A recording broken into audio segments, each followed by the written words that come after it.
Welcome everyone to Jimmy John's Field here in Utica, Michigan, getting ready for the 2020 Home Run Derby and All-Star Game here today in the United Shore Professional Baseball League. Jeremy Otto alongside Dan Griesbaum Jr. to bring the call here tonight. Should be a fun day as always here in these type of events.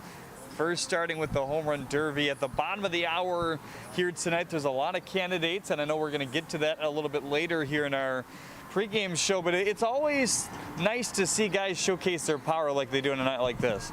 Absolutely. It's going to be a lot of fun. It's not often that you get to compete at something like batting practice, which is basically what this is. You know, you're up there. It's not necessarily a challenge to make hard contact, but you're trying to elevate the ball and hit it over the fence and see who can do that the most consistently. It's not something that you ever really do on any kind of a competitive stage. So I think it's fun for the ball players and certainly fun for the fans too. Well, the big thing for a lot of these guys as well will be telling their respective pitchers to throw it where they want. I mean, we've heard a few guys, hey, I want it inside or I want it outside. It's really all up to them what their groove is.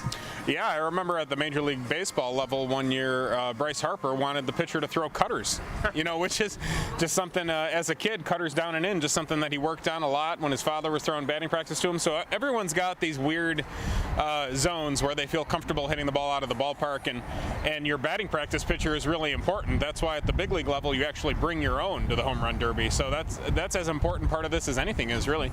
Well, speaking of pitchers, it's been a pitcher-dominated league certainly this year. The offense is starting to pick it up of late as this season goes on. But you look at yesterday's 6-1 win for the Birmingham Bloomfield Beavers, and that's a good thing for them, considering it seems like they haven't played for a long time. The Unicorns, you know, getting their own little streak here this week because they started, you know, this week 3 straight games and virtually a game here today with all the fine pitchers we see. But A.J. Coleman going 5 innings last night, had another great start.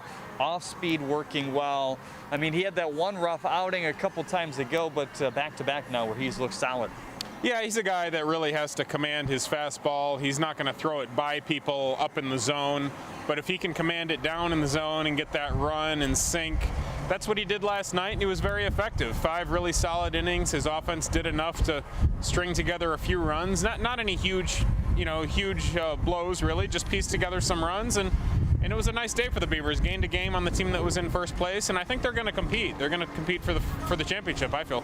Well, Dan, as you see the papers flying, the cell phone being the paperweight, if we were hitting this direction towards M59, we'd be hitting bombs out too, wouldn't we?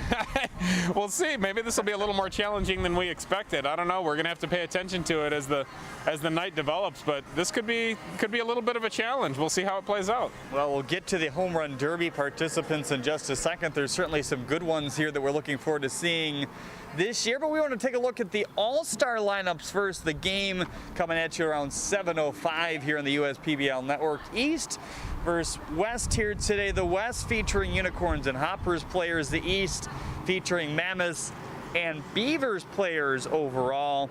First for the East lineup. Leading off for them is Coley Curry, playing center field as well. Zach Gray batting second and playing first base. Adam De La Cruz hits in the 3-hole and plays third base, his primary position this year, although he's really floated around quite a bit for Jim Hessian's squad lately. Trevor McKinley will bat fourth and play right field. Frankie Luska making an impact right away on this league and becoming an all-star first-year pro in left field here today. It's Maselli, Barzell, and Pontius to follow.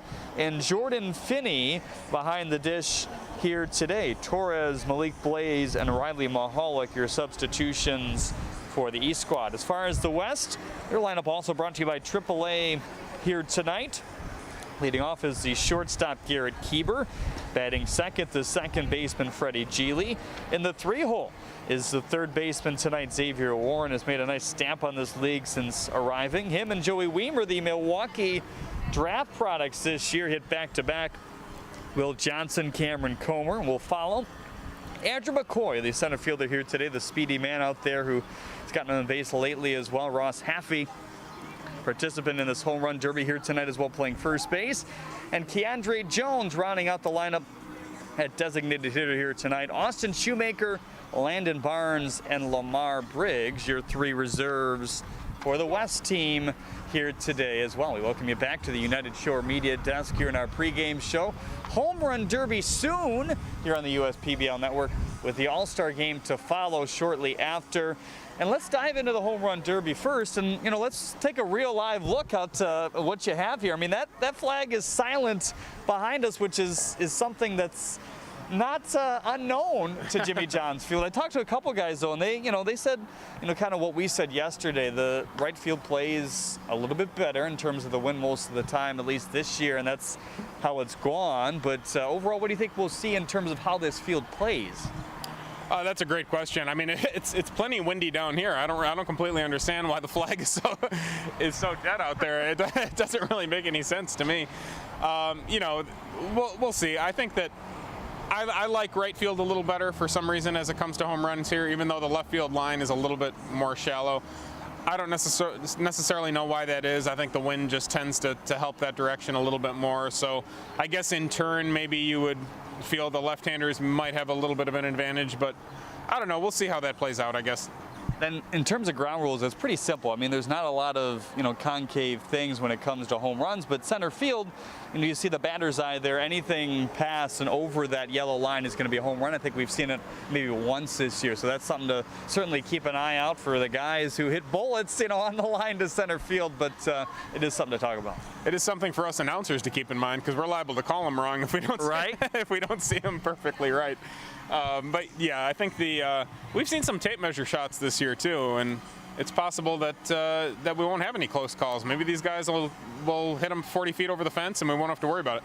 In terms of the lineup here today, it's Trevor McKinley going first, and then Joey Weimer, Frankie Luska, Ross Haffey, Zach Ray, and Will Johnson ultimately will wrap up the first round. So how this works here today, 3 total rounds like you're used to seeing here in the Home Run Derby normally.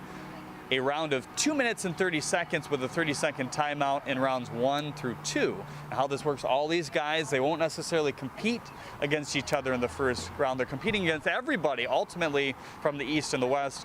The 2 best players, number 1 champion, if you will, from the first round from the East will face the number 1 champion on the other side, and vice versa, number 2 versus number 2, and those ultimately will determine who moves on to face the ultimate champion in the East versus the West in a final round, which signals a 3-minute total round. And you talk to some of these guys, and they seem to kind of like the 3-minute, 2 30-minute kind of segments for the Home Run Derby, because it's no longer 10 outs. There we go. There's all your research you worked out forever. No, but they ultimately kind of like that system instead of doing 10 outs, because literally 10 outs you could hit 30 home runs, go on forever, get tired in the first round, and then by round 2 and 3 you're gassed.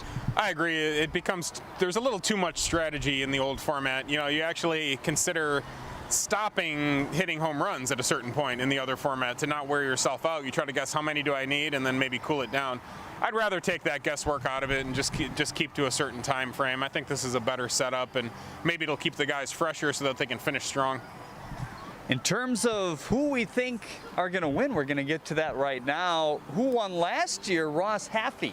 He's the guy that had 10 home runs in the regular season, has just 1 this year, but you can never count out a guy that just has raw power, and anytime he connects with the ball to the bat, he's gonna go far. He has told us he's tried to make a few tweaks in terms of his in-game swing, but some of these guys believe in the fact that I can turn it on differently here in the Home Run Derby than I can in the game, and I'm not necessarily worried about ruining one swing or the other.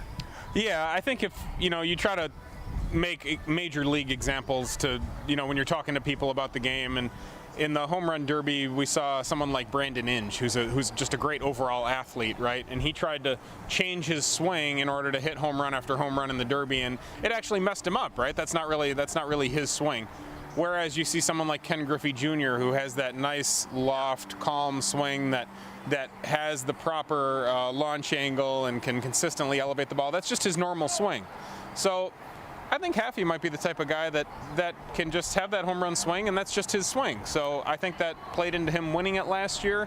Could play into him winning it this year. Who do you got? My personal philosophy on home run derbies is, first of all, I tend to like left-handers. I just think that they're adept at elevating the ball. They tend to they tend to have a repeatable swing. So I was looking at left-handers first. I like left-handers a little bit better at this ballpark too. I'm going to go with Zach Gray. I think that he is a veteran hitter. I think if he has a weakness as a hitter right now, it's that he's striking out a little bit too much, but that's not going to come into play in the home run derby. I just think he's a good veteran hitter that consistently can make contact. He doesn't have a max effort type swing where I think he's going to, get tired. I don't think he's going to wear himself out. I think he's just going to consistently elevate the ball and put up enough numbers on the board in all 3 rounds to win it. So that's my pick. I'm going with the veteran Zach Gray. Well, it looks like we're going to go with the 2 managers' picks here today. And if you're wondering why there's a few extra guys, McKinley, Weimer, Luska, Haffey were the original 4 announced a couple days ago by the USPBL, but a couple other guys have been added. They're the managers' picks. And I'm going to pick the other manager's pick, and that's Will Johnson. He's the guy that showcased a lot of power in college, and he's one of those guys that was kind of late into the game. So, hey, Gray hasn't had a lot of time to think about it. Johnson hasn't really had a lot of time to overthink what they're going to try to do. So that's who I will go with here today, and watch us both be completely wrong. But that's what this is, right? I'm glad we're on par with the managers. It's good that we're thinking like the managers do. That's a good sign. Well, Chelsea Estes, our 3rd member of our crew, will join us shortly here on the USPBL Network. She'll interview everybody after every round, so gut reaction from each of these guys. Looking forward to hearing that here on the USPBL Network next, and much more. Stick with us.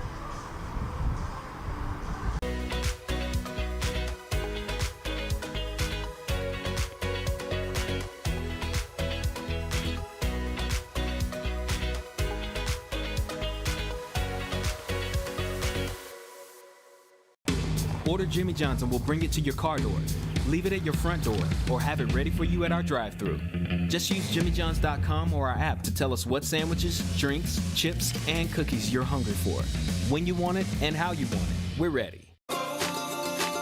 With Equinox from your Metro Detroit Chevy dealers, the sky isn't the limit. Lease a 2020 Equinox LT front-wheel drive for just $261 a month. Put it in D and see why Chevy drives the Motor City. Visit ChevyDetroit.com.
The bat flip there was priceless from Ross Haffey winning the home run derby last year.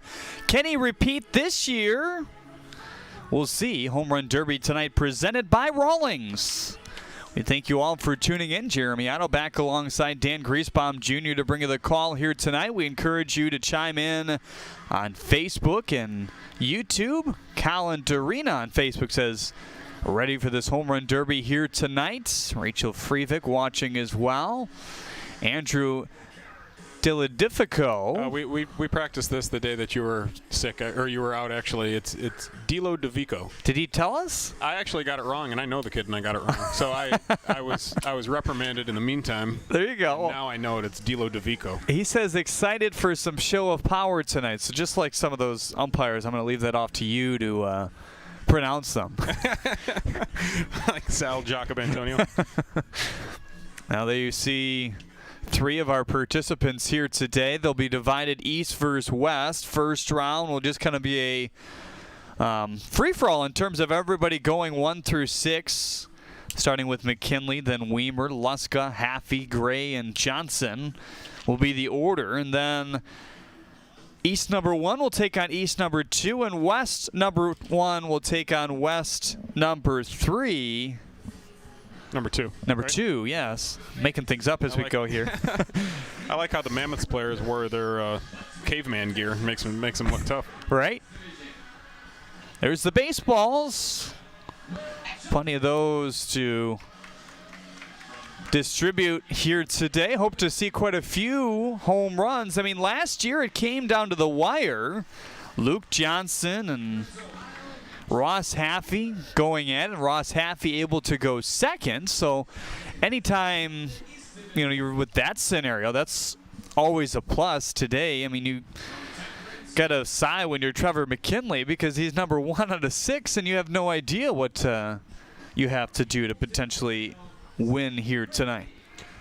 So the finals last year had 2 right-handers, so obviously that proves my theory about the left-handers having an advantage incorrect. Yeah, in the 3rd round, Haffey able to turn it on as the clock was kind of winding down. Luke Johnson obviously with us here in the USPBL to begin this year. He's since taken a coaching opportunity, so congratulations to him, but certainly had some really good power. You know how those catchers do. Yeah. Tools of intelligence, right? Catchers are getting coaching jobs all over the place.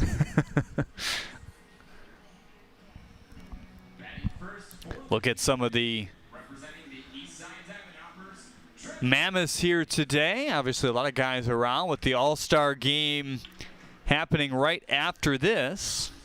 And McKinley stepping into the box to have Paul Nochi, his skipper, throw to him here. You think we're running with the same pitcher the whole round or the whole competition? Have we heard? We have not heard, but I would guess not.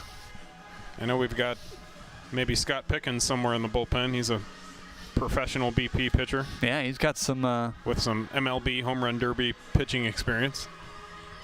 Saving him for the finals, maybe. So the first one popped up. 2.5 minutes here in round number 1. Wow. Top of the fence.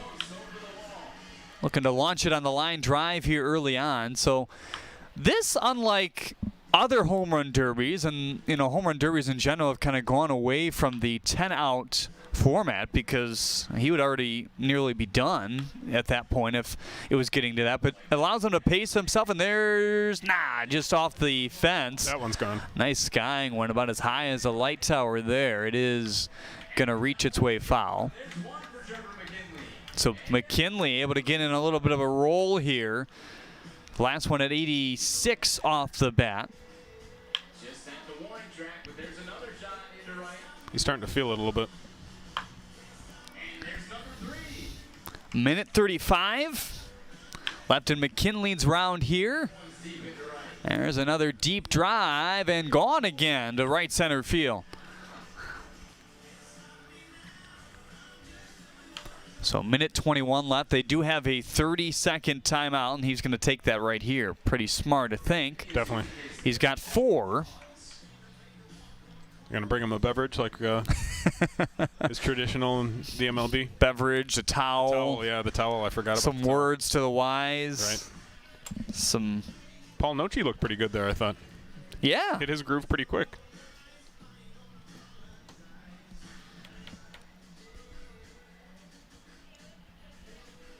So approximately 30 seconds, but if you and I were not sitting right here, I wouldn't mind being in the outfield having some fun. Yeah, that'd be cool. Right on that berm in right field, they cut the nice USPBL lettering. Here's a line drive to right, and that's just falling short. There's a skying one, hugging towards the foul pole and gone. That one landed right on the B.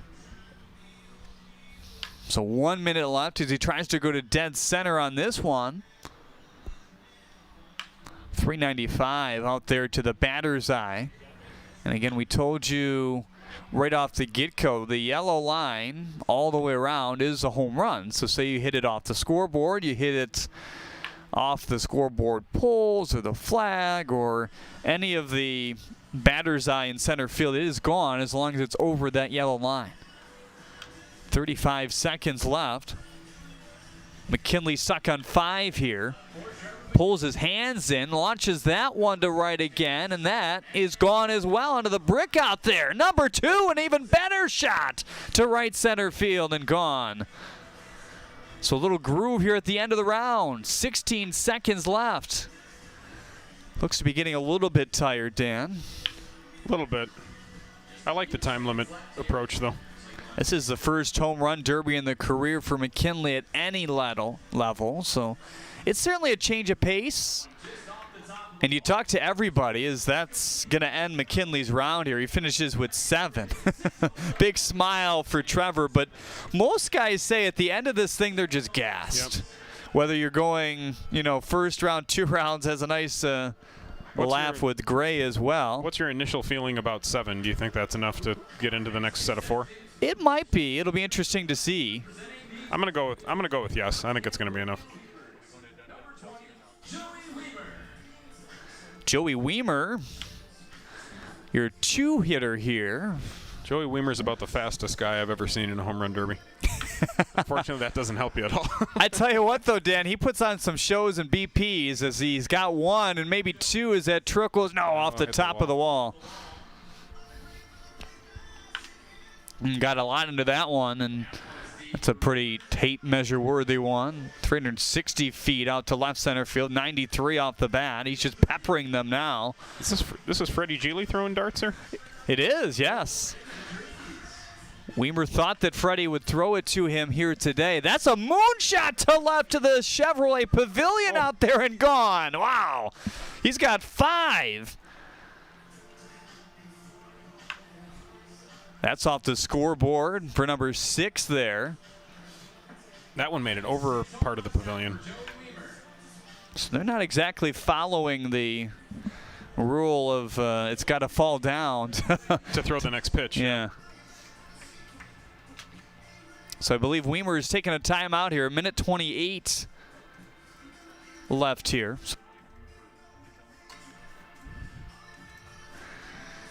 Frankie Luska will come off, or after Joey Weimer here, as Joey gets himself a blow. So I believe that Geely is going to throw to Weimer and Ross Haffey if things were the way Haffey thought they would be. They were all kind of unsure to begin things. There's another line drive to the warning track and gone again. Geely's just a jack of all trades, huh?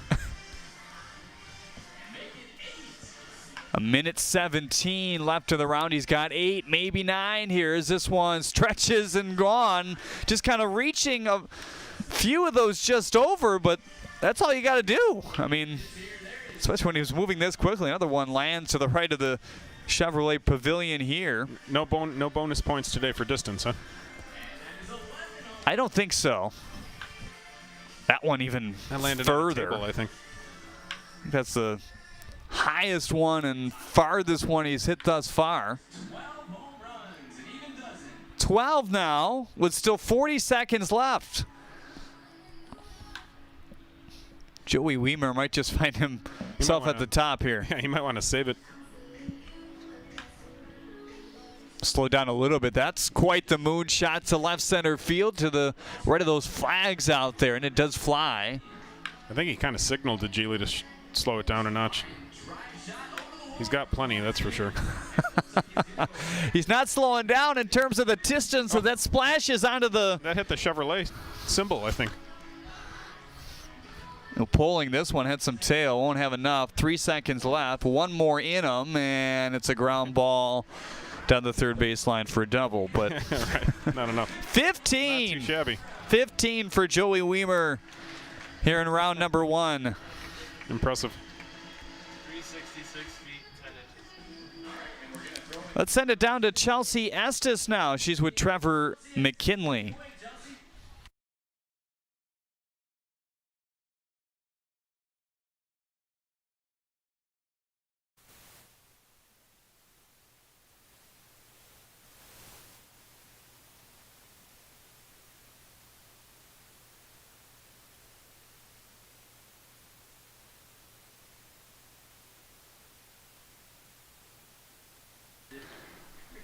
It's a little bit of problems there with Chelsea's mic. Frankie Luska coming up next year. So 366 looked like the longest shot there for Joey Weimer. Plenty to the pole field. This guy's got a groove of a swing for a derby like this. See what he can do.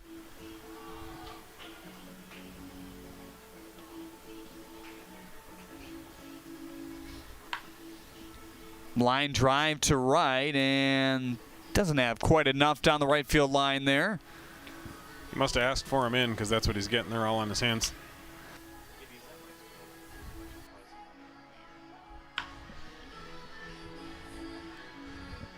To center field, Luska trying to get in a groove here. He's gotten under them thus far here in the early goings, and a situation like this, you know, some guys use their timeout to try to refocus. There's still 1:41 left.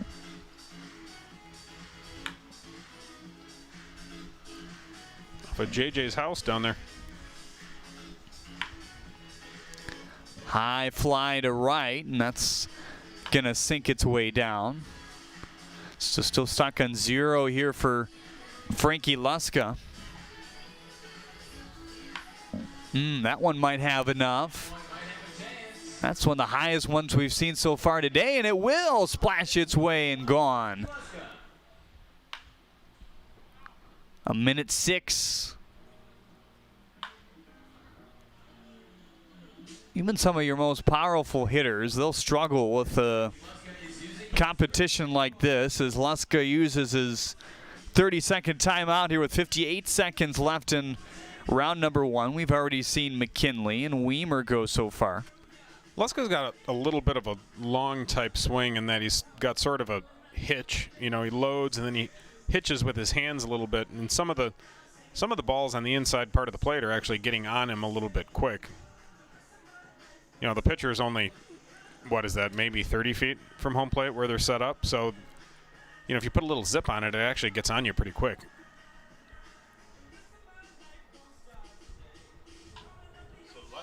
Luska with 1 here. That one That could be one. Went high in the air and just falls shy. So 52 seconds left here. Joey Weimer, your leader so far. This is a line drive to right.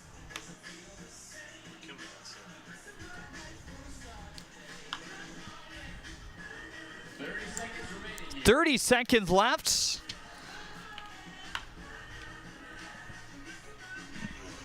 Paul Gerald says these guys are hitting it far, but I want to see Dan Griesbaum Jr. do it too. Swing to the gap in right center field. Big swing and a miss there. I mean, I think I might have a shot at catching Luska if he doesn't catch a groove here. Sometimes you just don't fall in that groove. You know, in a regular batting practice session, he could hit 7 or 8 just, you know, without even thinking about it. But when you're trying to hit him, it's just different. Looks pretty tired as well. 362, his blast to right, the only one he has. And take a look at the standings. Weimer at the top at 15. McKinley with 7 and Luska with 1.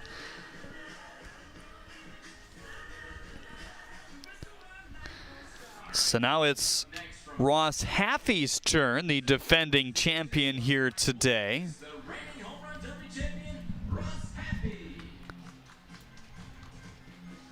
So Haffey just with 1 regular season home run this year. Had 10 all of last year here in the USPBL. Got his first one there on a 1-hopper skip. Just raw power for Haffey as he tries the gap here, and that's back towards the trees. This is certainly one of those guys you want to show up early for and watch batting practice. He has made some adjustments to his swing in terms of not trying to hit home runs during the game. Not too happy with his totals so far this year in terms of hits. So he's made some adjustments, but I don't think it matters as we see here in the Derby here today. He's already got 3 working on 4. So correct me if I'm wrong, but McKinley clinches a spot in the second round now, right? Because Luska's below him on the east side. Correct. And as long as Gray hits at least 2, then he will have a spot. So like we expected, Freddie Geely pitching. Wow, he just front-footed that one out of here to left center.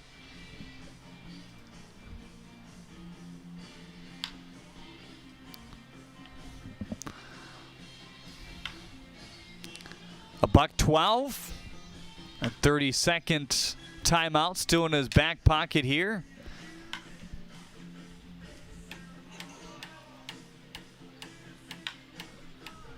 It's got 5, looking for number 6, and hit the Chevy symbol. Going to take his time out here at 50 seconds. 50 seconds left for Ross Haffey. This is a guy who didn't have any offers coming out of Brother Rice High School. It took Chris Newell, former manager of the Beavers, who just moved on to the Mets organization, to say, hey, Miami of Ohio, give him a shot. And they did that. Well, he was right. It's a guy that went on to hit 39 career home runs in college. It's unusual. I mean, at a school like Rice, you certainly have plenty of exposure, and there's plenty of precedent for good ball players coming out of there. He's got 7 now as he just stroked one out here out of the timeout. 37 seconds left.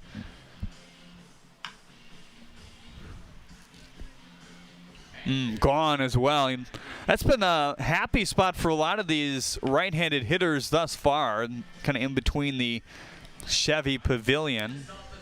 I see JJ found his way out there. He did, yeah. He's going to have a free-for-all with all those balls, huh? At least he's not in right field. In right field, he finds his way into the river half the time. So, on a line, that one nearly escaped its way out. Oh.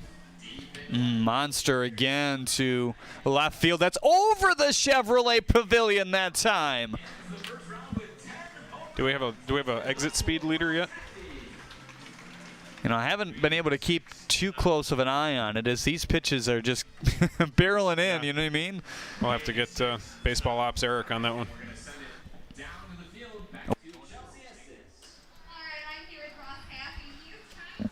Well, he looked every bit of a defending champ there. Yeah, 10 home runs, 15 for Joey Weimer, 1 for Frankie Luska, 7 for Trevor McKinley. So this means that Will Johnson has to hit 10 or more, correct? Because he's on the west side. Correct. And Gray has a much easier job. He needs to hit 2. I think he can do that. Yeah. And this is a guy. I feel good about my pick so far. Your pick's in a little bit of jeopardy. It is. Gray, a guy who has home run derby experience. I hate to jinx him, though, by saying that. Come on, Paul. Don't get on his hands.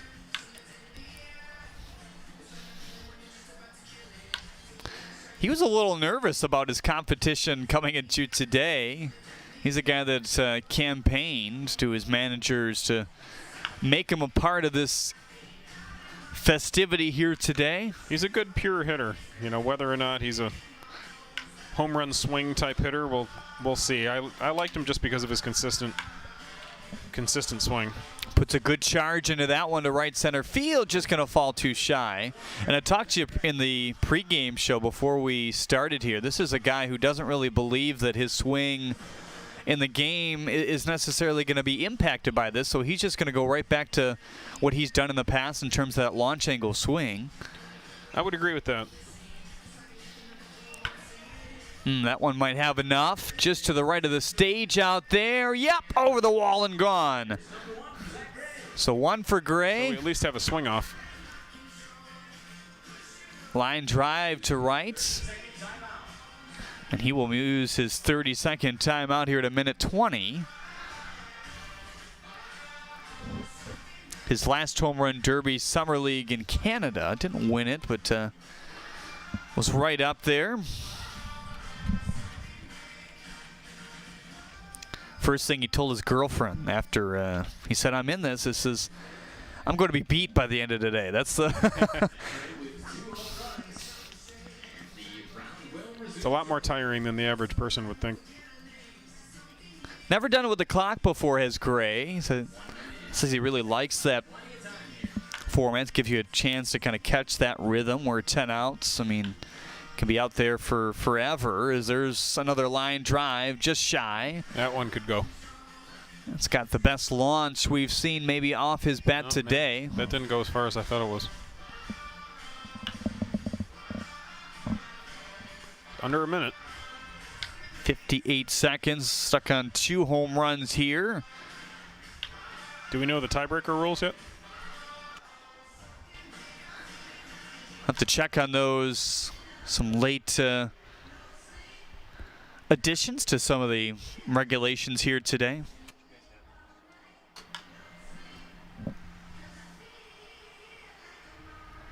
That one slicing it off the scoreboard. Wow. Guess that's a moot point, huh? That's the thing, is he's got that oppo power too. Seems to be trying to pull most pitches right now, but pulls that one and not quite enough. He's got 3 here, which will advance him. So right now he's lined up to face Weimer in the second round. Let's get a good groove here, and he does just that. Will it stay fair down the right field line? Oh. Yes, but it hung up there a little bit too long and fell shy.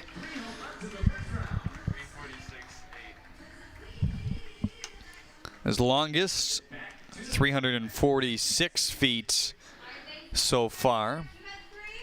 So Weimer on top, Haffey in second, McKinley in third, and Gray behind them. And there you see the W for West and the E for East. And Will Johnson has a lot of work to do. He does. He needs 10 or more.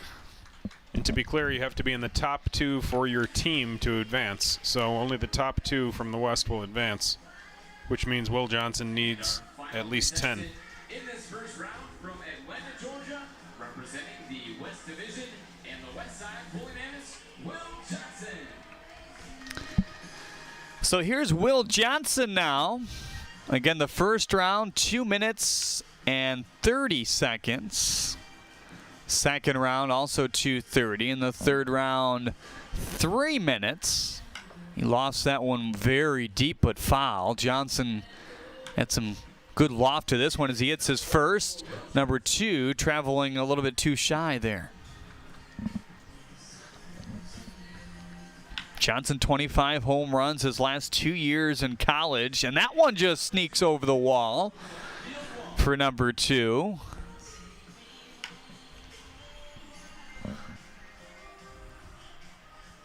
Got that one as well, same spots.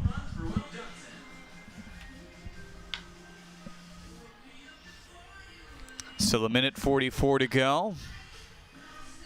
He wants them in, so that is not by mistake here against Will Johnson.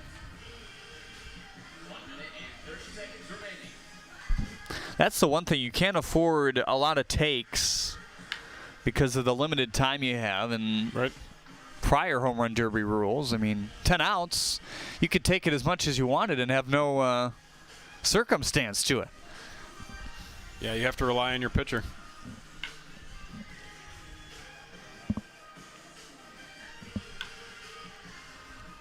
Wants the timeout here at 1:03. He's got 3. Needs 7 more to tie. Have to hit quite a hot streak. Well, Weimer and McKinley set the standard here for the West.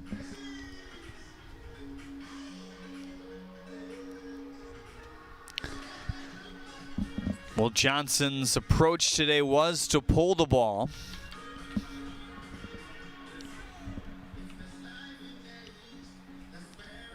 I think that approach actually hurt Gray a little bit. He hits the ball so well to the opposite field, and he did hit that one that was in the direction of the scoreboard, but I don't think he doesn't have that natural pull swing.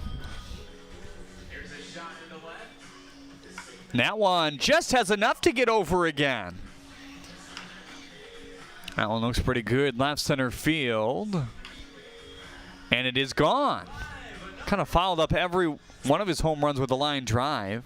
These come at you so fast, though. They're not really allowing them to land.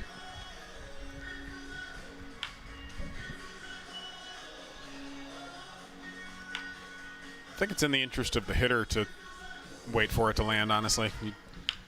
You get to the point where you're not really thinking about your swing anymore. It's almost like an endurance. Robotic, yeah. He's got 5. This one gets in on the hands and popped it up. Does that one have enough? It did. 6 now.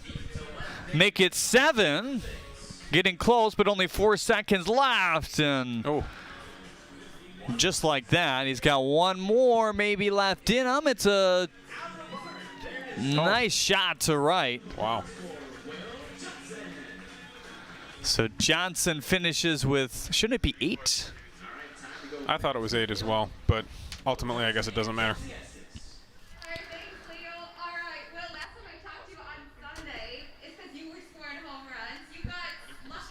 So there are your final standings here in round number 1. Weimer atop everybody with 15. Ross Haffey with 10. McKinley with 7. And Gray with 3. So those are the guys you will see face off. West versus West. East versus East. And then ultimately crown one champion here.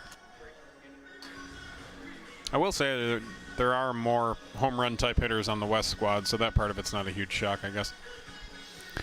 Round 2 coming up next here on the USPBL Network. Stick with us.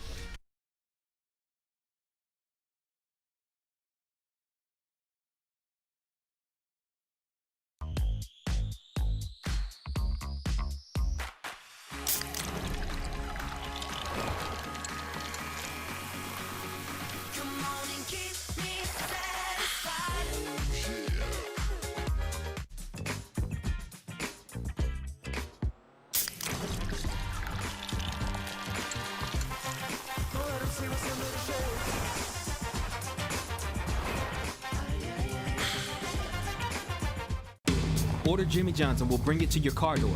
Leave it at your front door or have it ready for you at our drive-thru. Just use jimmyjohns.com or our app to tell us what sandwiches, drinks, chips, and cookies you're hungry for. When you want it and how you want it. We're ready.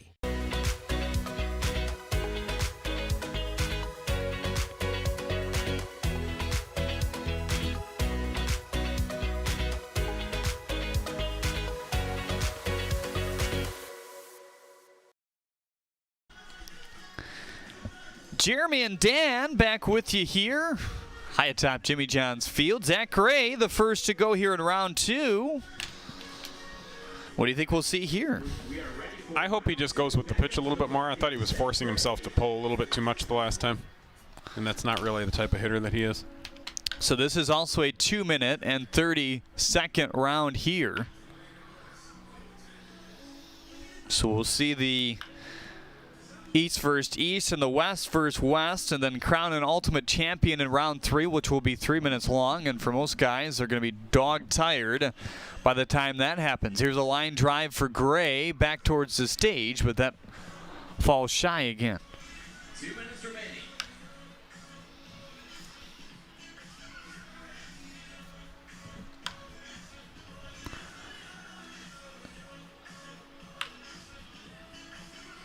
There's a line drive that has potential. No, it's 2 skips to the wall that time. He's going to use his timeout with 0 home runs, $140 left here in round 2. Kathleen Torres says, way to go, Joey. Hashtag Brew Crew on Facebook. Alec Olin says, my guy Haffey will repeat on YouTube. He just might. He looked pretty good, that's for sure.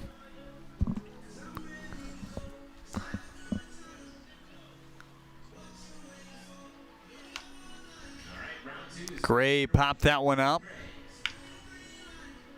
Is yet to stroke one out here in round 2. That one certainly has some lift to it. Falls just shy. A minute 21 left here for Zach Gray.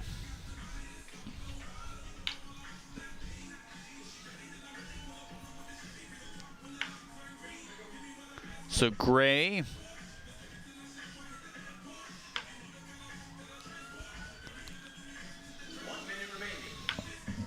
hit 3 in that first round. Down to 55 seconds here. There's a line drive heading towards the foul pole. And did that go or no? Just shy. Just shy. It's really tough to tell with that, kind of berm out there and how it meets the eye. Yeah, it's not a solid wall, so. There's a moonshot to right center field with just shy. 33 seconds left here. He's got to get at least one to put some pressure on the next guy.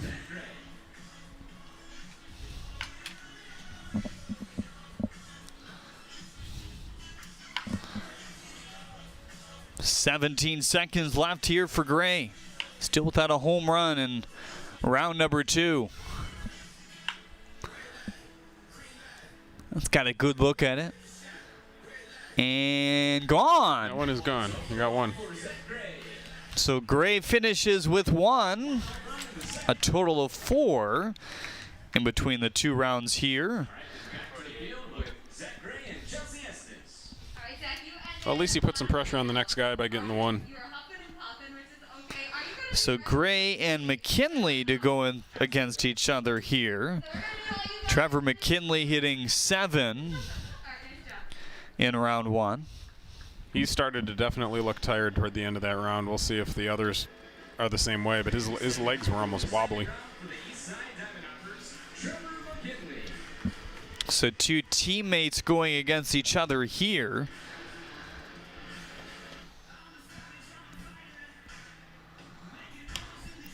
Good stroke on the first pitch.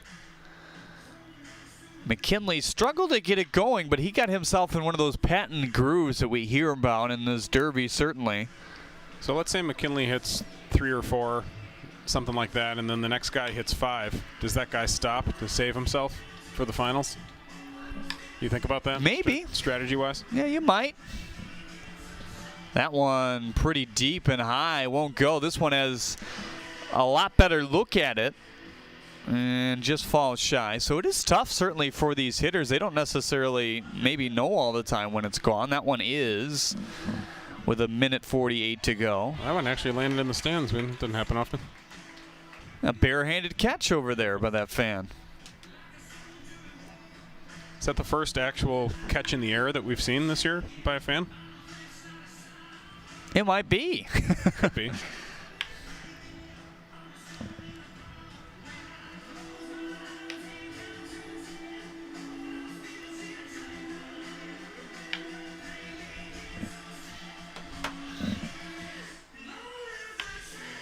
That one just got its way over. So he's got 2 with a minute 10 left here. Another line drive uncorked and caught at the wall that time around. And he wants his timeout with a minute 1 to go here. The wind is picking up. It looks like it's blowing in, though. So that's not going to help the cause. Here's a question for you while we break. If you could pick one more guy in the league to be in the home run derby, who would you pick? I mean, there's certainly some guys we've seen. I think I agree with what you said earlier. Which one? Keandre? Yeah. Keandre Jones? I think Keandre Jones would be a nice candidate. So 2 for Trevor McKinley. So Trevor could get to the finals if somebody else gets 1 or gets skunked here, right? Yep. But that's not likely with Ross Haffey and Joey Weaver. Very blessed. I'll keep that in mind. Good luck. I think besides Keandre Jones, I know he's not really a home run swing, so to speak, but maybe Xavier Warren? Yeah, I was half expecting him to see him here, to be honest. It's just because of the exit speed off his bat. So Ross Haffey, 10 in the first round. And gets his first one there. Good stroke as well to left center field for number 2, and that one falls its way into the outfield and gone. Now, here's the thing with Ross Haffey. Geely could probably throw 2 or 3 pitches by the time some of these land. He hits them so high. There's another one to left field. He's got 3. It's like watching somebody punt. So why not just sit down now? Or start bunting the ball or something. He might just be able to bunt it out of here. Looks like another bomb into left field. And over the Chevy Pavilion. Now he just that one over the Chevy Pavilion that time. Getting a nice groove here. He's still launching him. To left field it goes. I mean, there's no need to tire yourself out, really, at this point. A minute 50 left off the Chevrolet Pavilion again. He's going to put a hole in our pavilion. We need that next year for groups to have parties in the patio. Yanks another one to right or to left center. It's going to break our picnic tables. So 101 left. Well, actually, no, Dan, because this is Haffey versus Weimer, so it's whoever advances out of this. Oh, are we still out of? We're still team versus team in Correct. this format? Yes. Okay, I was not aware of that. I thought we were just going for the. I thought we were just going top 2 at the end. Yep. No, it's East versus East, West versus West. Okay, I thought that was only round 1. And then that's how it's gonna. We learned of this format about an hour ago, so we definitely don't have it down yet. So it's 12 for Ross Haffey here. Maybe 13. Slides it to left. It's gone. Well, Weimer had 15. Maybe Haffey gets to that point and says, I'm done. Right. The first round, that is.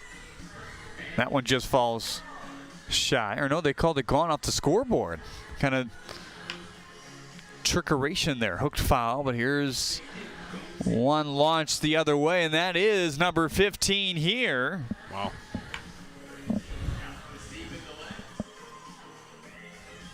And that one just squeaks its way over the wall. 16 home runs for Ross Haffey here in round 2. Puts another charge into one. Back to the Chevrolet Pavilion, and in the middle of it this time. And that one again is gone as well. Trying to bust the light tower. Bingo! 20. Is that 21? Oh. My goodness. Geely's doing a nice job throwing, too. He is. Just pepper strike after strike. 21 home runs for Ross Haffey. Weimer set the standard in round 1, and the defending champion does here in round 2. Somebody from the West squad is going to get cheated. I have a feeling, because they're gonna hit more home runs than everyone on the East side, but not make it to the finals. Just make it rain baseball. All right, good luck. Let's see what your teammate can do. Okay, fans, he hit 15 home runs in the first round. Puts an awful lot of pressure on Weimer. A little. Maybe all of Milwaukee looking at him now. Right.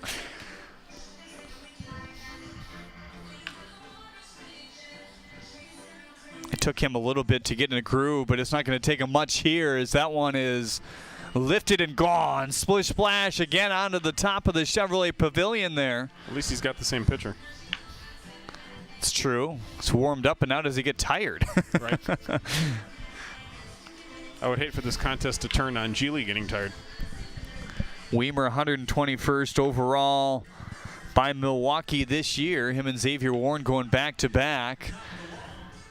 And that one can't quite squeak out. 2 back-to-back that were just scraping the left field wall that time. Pipes that one well. The left center's got one with a minute 40 left. Oh. Crushed that one to left. That's number 2. Lost some steam on its way over the wall, but it doesn't matter. Way high to left center field. Make it 4 there. And 5. And maybe 6 on the line. Yes! As it stretches at the last second. This guy is a beast. I tell you what, if it matter of inches for maybe 3 or 4 more at this point. He's stuck on 5. This type of power combined with the way he runs, you can certainly see what the Milwaukee scouts saw in him, that's for sure. Has hit in a home run derby in the past. Coastal Plain League his freshman year in the summer. Doesn't really try to hit home runs a lot in batting practice, so he didn't exactly know what approach he was going to take today. Don't want to get away from everything you do, for sure. This is a guy that had a real high late kick kind of before this offseason. He's since calmed that down. An adjustment he's made on his own. That one's gone. Maybe 2 in a row. You bet. He's got 7 now. Oh. And see you later, number 8. Make it 8. It's hard for our cameras to keep up. I don't blame him, though, because as soon as you switch, he hits another. That one's tanking off the scoreboard. Here's another one to left, and it's gone. 10 home runs now for me. We're making 11 and maybe 12 here, and yes. Even the scoreboard, it's tough for these guys to track because literally one could still be in the air and another one's being launched. Yep. 12 with 10 seconds to go. Not exactly going to catch up with Ross Haffey, but still quite the performance for Joey Weimer here tonight. That one's going to find its way out.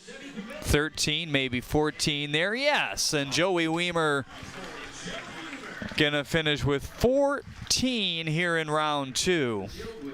So he got 15 and 14 for 29 total. 14. Now that wasn't quite enough to make it to the next round. 31 for Haffey total.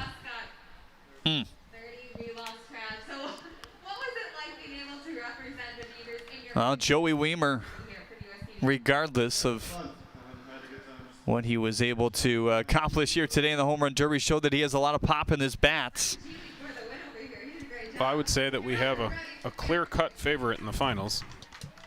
You think? Yeah. So, But did he hit too many in the semis? We'll see. right. Back with more after this here on the USPBL Network. The finals next. Crack open a Budweiser and experience the refreshing taste of summer. Make every moment of summer count by picking up Budweiser today. With Equinox from your Metro Detroit Chevy dealers, the sky isn't the limit. Lease a 2020 Equinox LT front-wheel drive for just $261 a month. Put it in D and see why Chevy drives the Motor City. Visit ChevyDetroit.com.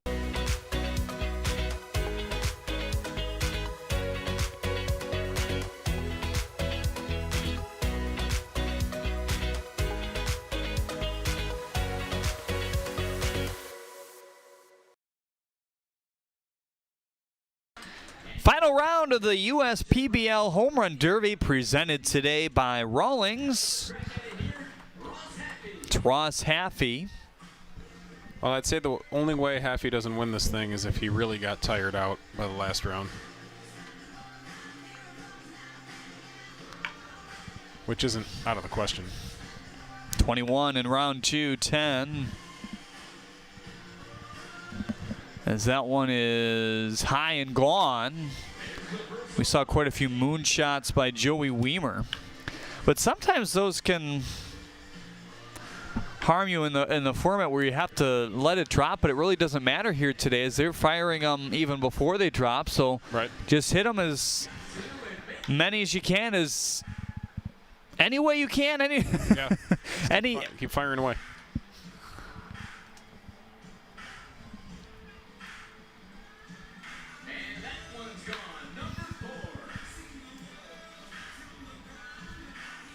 It's not the best day to field the ball, so I'm sure these fielders happy they don't have to field all these in normal times here. That one gone as well.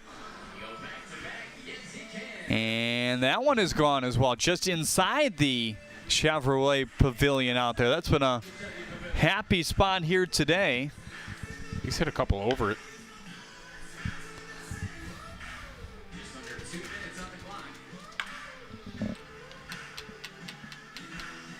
So remember, this is a 3-minute round. Down to 1:40 here. He's got 7 on the board. And he's going to call time with 1:34. And that one finally falling at 8. And here's the water boy.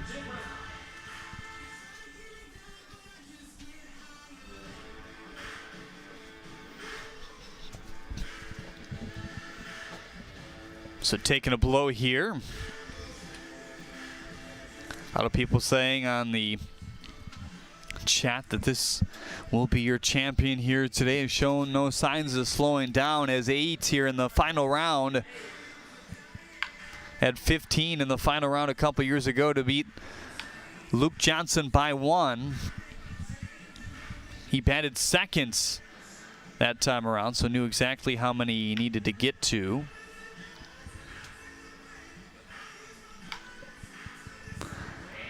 Eight, possibly 9 here, as, or check that that's number 10 as he continues to pipe him out quickly.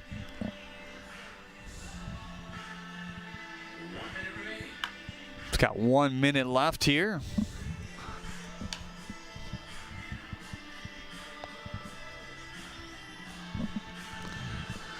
Takes an extra breather.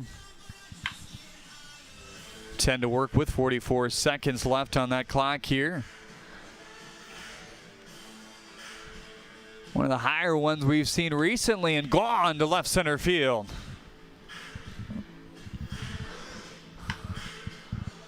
Cranks another one right around the same spot even further. It's going to hit some of the trees out there for number 12, and number 13 nearly went out of the line, but skips the fence on a 2-hop, or on a, well, they just kind of flopped off the sign out there. 10 seconds left. Make it 13, maybe 14 in the air. Yes. On a line, and that's it. 14. Well, Ross Haffey, big handshake there with Freddie Geely. Did a good job pitching here today. That's 45 total on the day for Haffey. And now McKinley knows exactly what he has to get to. It's not going to be easy to do so, though. No, it will not. He may have a little more energy than Haffey in theory. He's sat a little bit longer. So Trevor McKinley, a guy for the first couple years in college, was a PO. He didn't pick up a bat for 3 years before he couldn't throw strikes. And then they decided to switch him to a hitter. He worked a lot with his high school coach. Went to Martin Methodist and realized his dream of a professional baseball player would be fulfilled on the hitting side ultimately. Usually works the opposite way. Somebody stops hitting and they have a good arm, so they end up trying to pitch. Yeah, think about that, though. 3 years of no hitting. And this is a guy, his first year out of that, who slugged .530 and hit 5 home runs to go with 18 doubles and a triple through 202 at-bats. And now one of the more exciting bats in a professional league. Pretty new to the USPBL. Doesn't have any yet here. 2 minutes and change to go.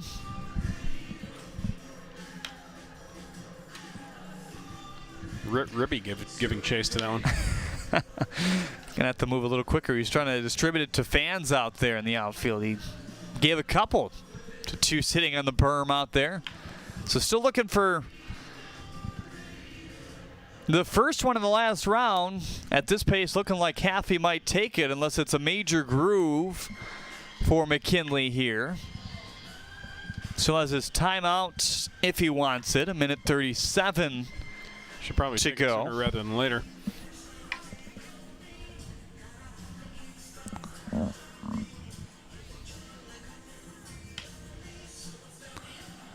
Line drive and just off the fence there. Oh, turned on that hard, but it's just not high enough. Oh, right off Ribby's stomach. That can't feel good. Got to have some extra padding, though, in that mascot uniform. Ribby so. just wore it.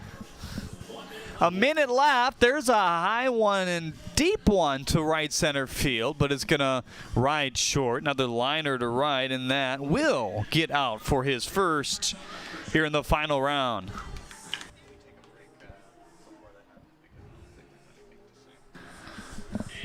Two. 40 seconds left. He's got 2, looking to make it 3. Got it there. 4 maybe launched on a line to right. Yes. 29 seconds to go. Can you hit 10 in 29 seconds? I don't know about that. 20 seconds left now, and looks like Ross Haffey going to defend his crown here today. What an effort overall by Ross. And McKinley going to settle for 4 here today. Well, for a guy that's never hit in a home run derby here today, really nice effort by McKinley, but what a job by Ross Haffey in the end. Outstanding. He just has great pure power and is able to repeat that type of swing over and over again. And he looked like he was exhausted at the end, but he got plenty.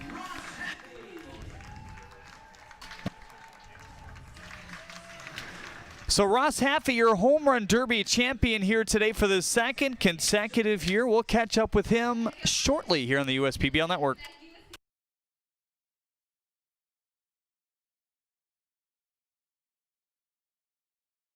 DTE Energy customers can get their share of huge lifetime energy cost savings. How? By using our website.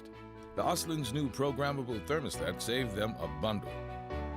And their new efficient furnace earned them a hefty rebate. All over Michigan, people like the Oslins are saving. Why not you? There are always new ways to save at dteenergy.com/saveenergy. DTE Energy. The Chevy Trax from your Metro Detroit Chevy dealers has a sporty, compact design that makes it the perfect SUV for everywhere you like to roll. Lease a 2020 Trax LT front-wheel drive for just $222 a month. Put it in D and see why Chevy drives the Motor City.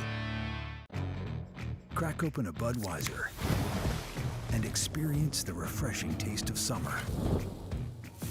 Make every moment of summer count by picking up Budweiser today.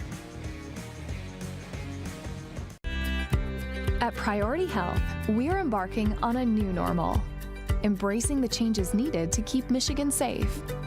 While that may look a little different for everyone, Priority Health is here to help. With access to the care you need, the doctors you want, and the quality coverage you can afford. So you can get back to this, and this, safely, steadily, and with the smartest health coverage possible. Last year, Belfour did 114,000 different jobs around the world. We've been to floods, fires, tornado sites, earthquakes, where people have lost everything. Yes, your homes can be rebuilt, and yes, your businesses will be rebuilt. But most importantly, your lives will be rebuilt. There's nothing that we cannot fix, and we believe that. It's our pictures. To me, that's Belfour. At Belfour, we're restoring more than property. We joined Green Path and instantly felt a support around us. They developed a plan on paper, and this is how we're going to do it. The plan that they gave me was something that was sustainable. It was something I could do. It was actually lowering my payments monthly by hundreds of dollars. Choosing Green Path is a no-brainer.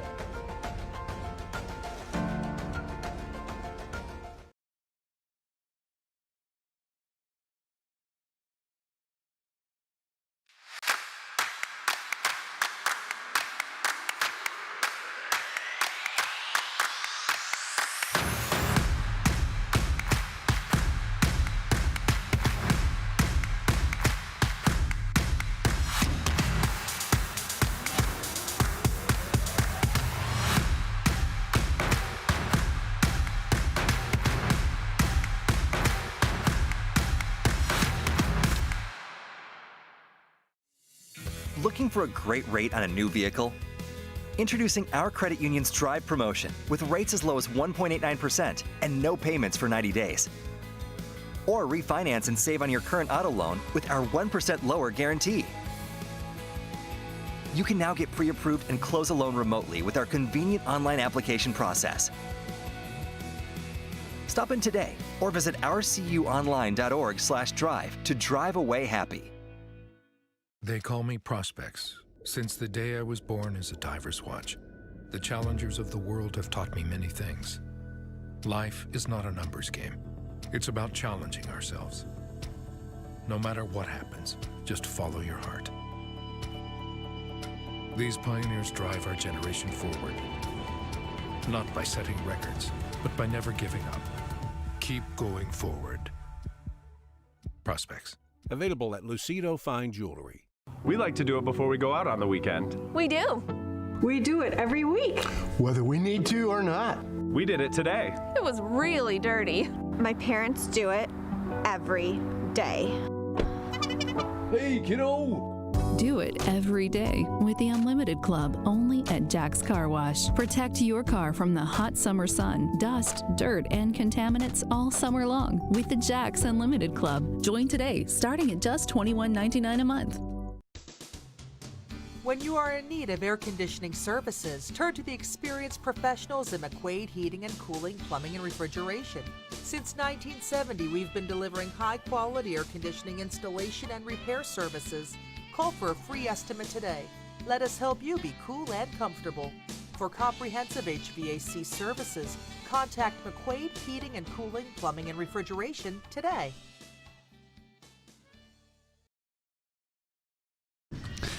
Welcome back, everyone, to Jimmy John's Field.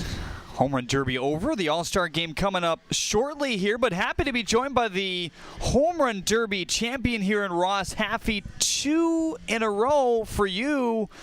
How does it feel now compared to last year? A little bit easier maybe to the finish? A little bit, yeah. In the final round, it was a little bit easier. Didn't have as much competition as I did last year, but Joey Weimer gave me a run for my money. That was a fun competition with him, and he crushes the ball, so that was a ton of fun in the first and second round going up against him. 45 total home runs, 10 in the first round, 21 in the second round, and 14 in the third round. Freddie Geely looked pretty good out there, didn't he? Throwing to you? Yeah, I was trying to figure out who was going to throw BP to me all week. And, high school teammate, he just has such a consistent motion, play catch with him every day. So I knew that he had a good arm motion. And we were working on it earlier today, and it just fit perfect. He was putting it right in my spot, and he was honestly finding my barrel more than I was squaring balls out. Did your mindset change at all, last time to this year? A little bit. I had a little bit more experience this year. Last year, I kind of just went into it trying to hit as many home runs as I could. This year, I kind of tried to at least pace myself a little bit, but not blow all my energy at the start and kind of conserve it over the time. When to use the timeout. You kind of go on a run, you get a little tired, call the timeout, get a breath. So I'm still a little bit out of breath right now, but 402, your longest home run. That was in the middle round. Do you remember that one or no? I don't know. I was just kind of getting in a group. Do you even see them go out? Because literally, you could hit one out. It could be in the air and almost over, and then the other one is midway there, right? Well, that was the thing, is I kind of got a warning that I had to wait for the ball to come down because they couldn't tell if one went out or the other. So I tried to slow it down a little bit in the end, but yeah, at the start it was kind of nonstop, and I couldn't even tell which ones were getting out. I could feel which ones I thought were getting out, but yeah, I couldn't really tell exactly how far each home run was going. Well, the game is next. Do you have any left in you? Hopefully. got Ty Hensley on the mound. I got to show up for that. Yeah, it'll wrap up a little bit in terms of the miles per hour here today. Yeah. But we look forward to seeing you in the game. Thanks for stopping by here today. Congrats to Ross Haffey. 45 home runs in total, 10 in round 1, 21 in round 2, and 14 in round 3 here today to be the back-to-back champion in the Rawlings Home Run Derby. The All-Star game coming up shortly here on the USPBL Network. Stick around for that. Programming next. Stick with us.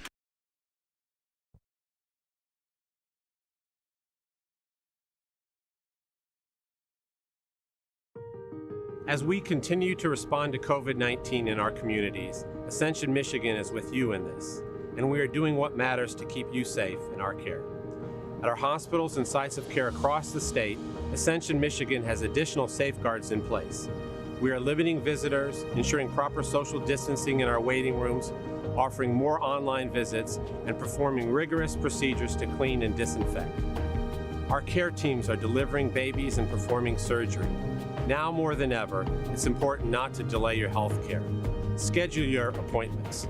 Make sure children are getting their vaccinations. And if you have an emergency, don't wait. Go straight to your closest Ascension ER.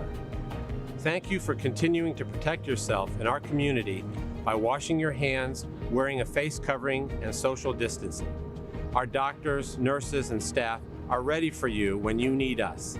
This is what we do best.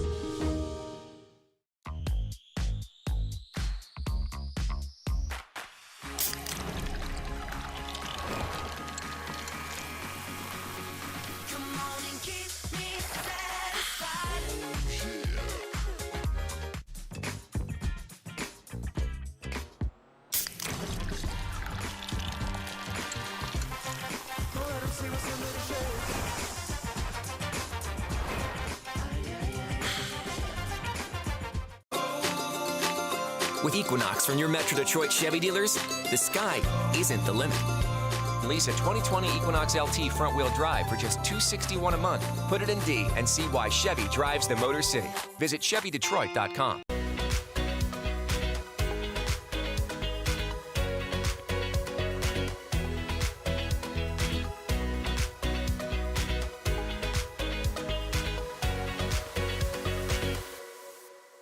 The Weingarts family is honored to be celebrating 75 years of helping families like yours with your lawn equipment needs. While the equipment has changed, our grandfather's founding values and commitment to quality still drive our business. We carry top brands like Exmark, Toro, Honda, Cub Cadet, and more. See the full lineup at Weingarts.com. Whether it's new equipment, parts, or service, we work to earn your trust in each of our 6 locations. From our family to yours, thank you for letting us serve you. Weingarts, everything from lawn to snow. Check your checking. If your account doesn't get you pumped, amped, or geeked, make the switch to Genius Checking from Genesis Credit Union.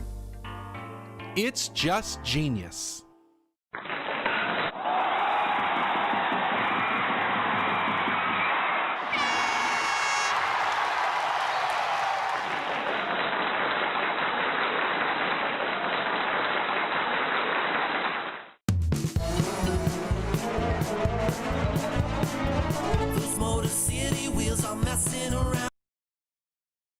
Dobnak, played for the Minnesota Twins. I'm a right-handed pitcher from Pittsburgh, PA. Baseball's been a part of my life ever since I can remember, and hopefully it continues to be like that, because I love the game. It's been my whole life, really. I started when I was 4, and that was the only year I played with my brother, actually. He was 8, I was 4. In college, we had maybe 20 kids, parents that come to games. We have like one little bleacher.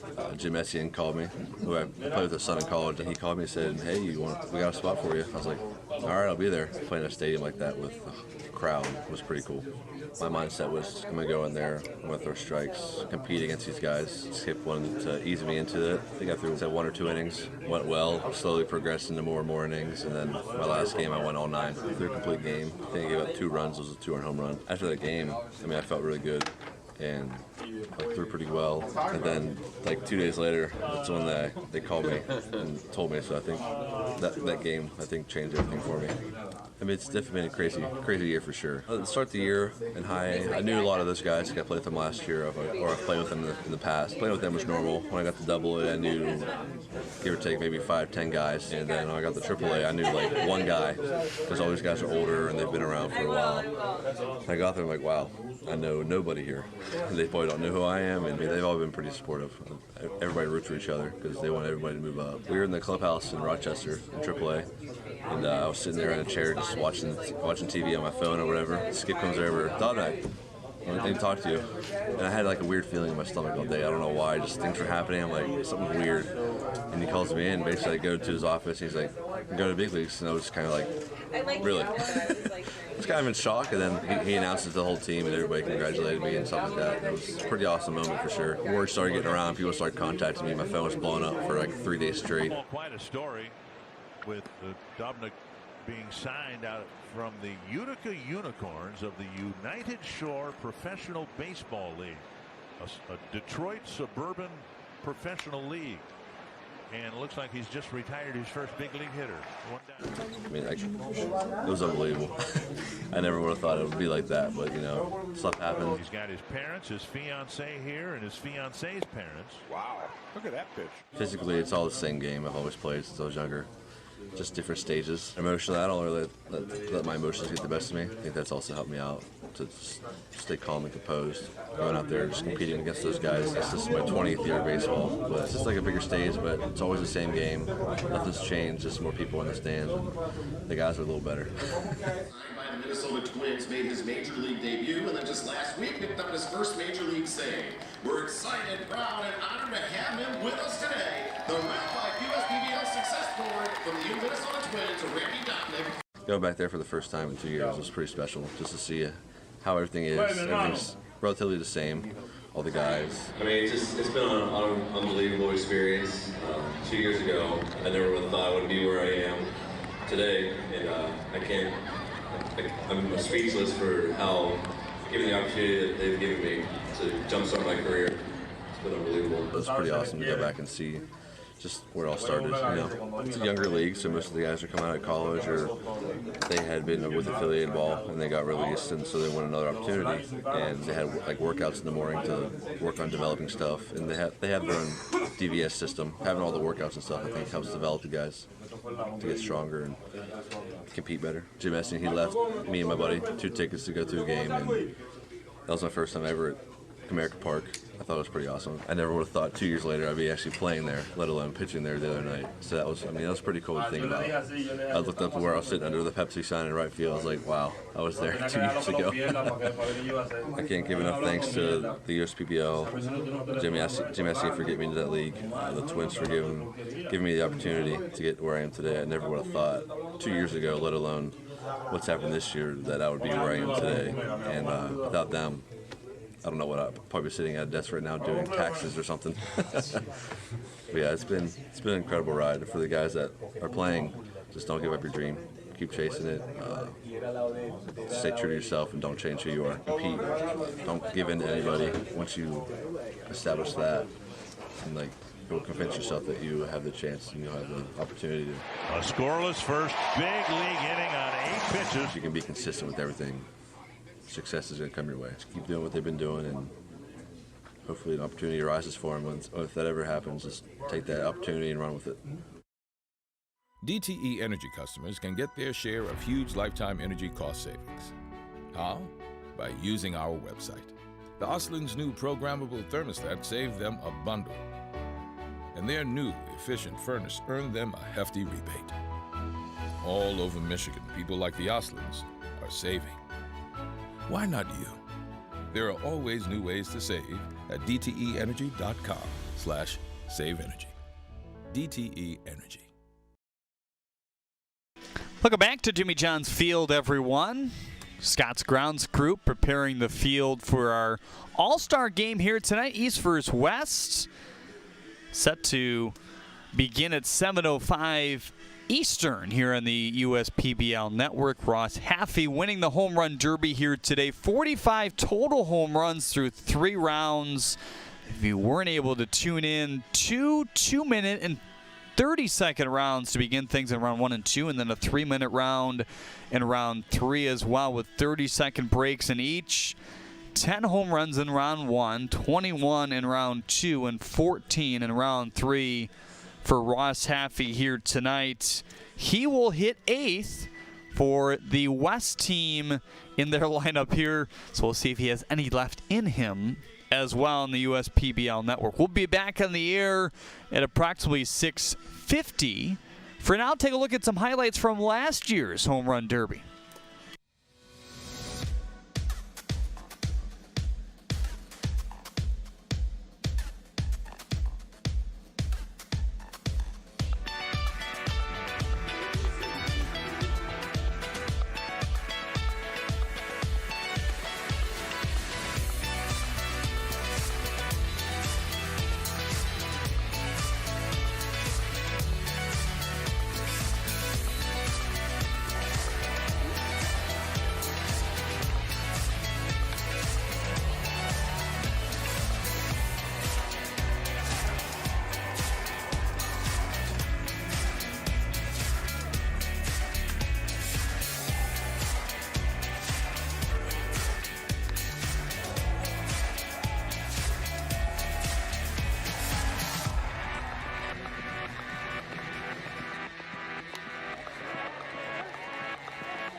The Chevy Trax from your Metro Detroit Chevy dealers has a sporty, compact design that makes it the perfect SUV for everywhere you like to roll. Lease a 2020 Trax LT front-wheel drive for just $222 a month.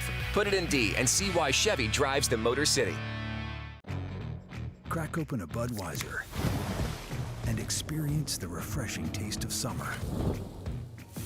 Make every moment of summer count by picking up Budweiser today. At Priority Health, we're embarking on a new normal, embracing the changes needed to keep Michigan safe. While that may look a little different for everyone, Priority Health is here to help. With access to the care you need, the doctors you want, and the quality coverage you can afford. So you can get back to this, and this, safely, steadily, and with the smartest health coverage possible.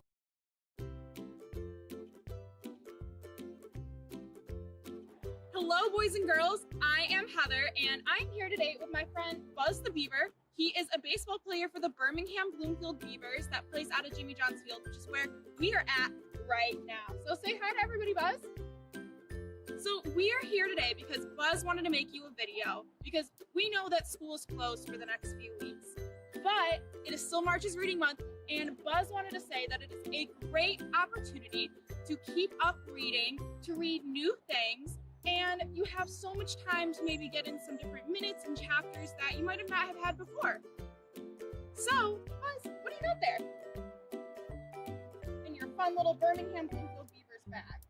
Let's see. You brought some books to share with us. Oh, thank you, Buzz. Let's show them what you have. All right, first one's up. We have Junie B. Jones. It's by Barbara Park.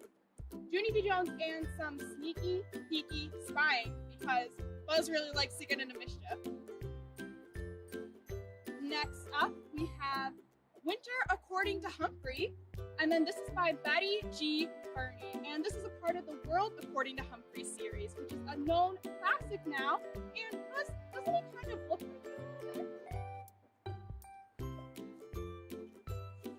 Next up, oh, we have Fairy Realm, the Unicorn by Emily Rhoda.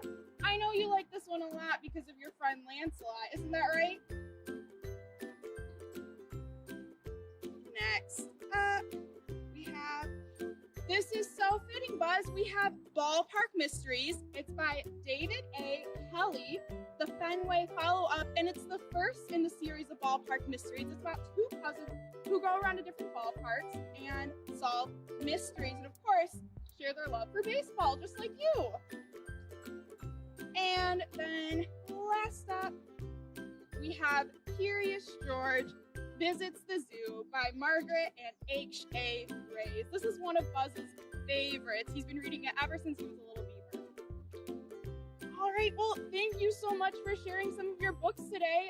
That helps a lot, and we are so happy that we had the chance to send a video your way and share some of Buzz's favorite books, and we hope that you guys get to read your favorite books over this break.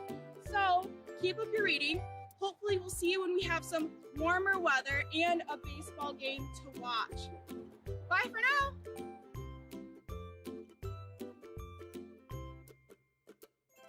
Last year, Belfour did 114,000 different jobs around the world. We've been to floods, fires, tornado sites, earthquakes, where people have lost everything. Yes, your homes can be rebuilt, and yes, your businesses will be rebuilt, but most importantly, your lives will be rebuilt. There's nothing that we cannot fix, and we believe that. It's our pictures. To me, that's Belfour. At Belfour, we're restoring more. Hi, my name is Heather Cook, and I coordinate the USPBL reading program.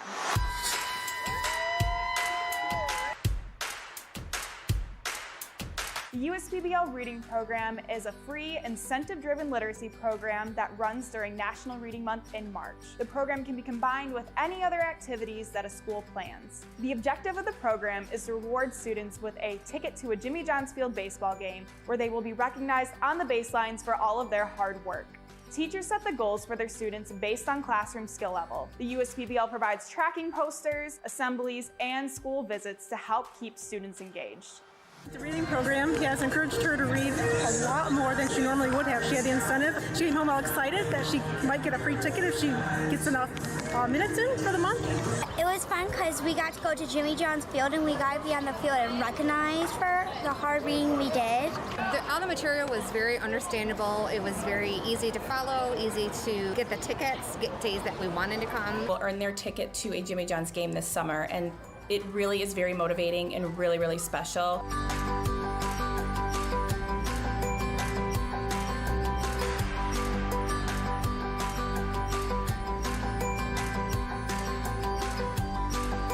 Teachers will also receive a free ticket for assisting with the program and helping their students hit a home run with reading. To participate, teachers can enroll their school at uspbl.com.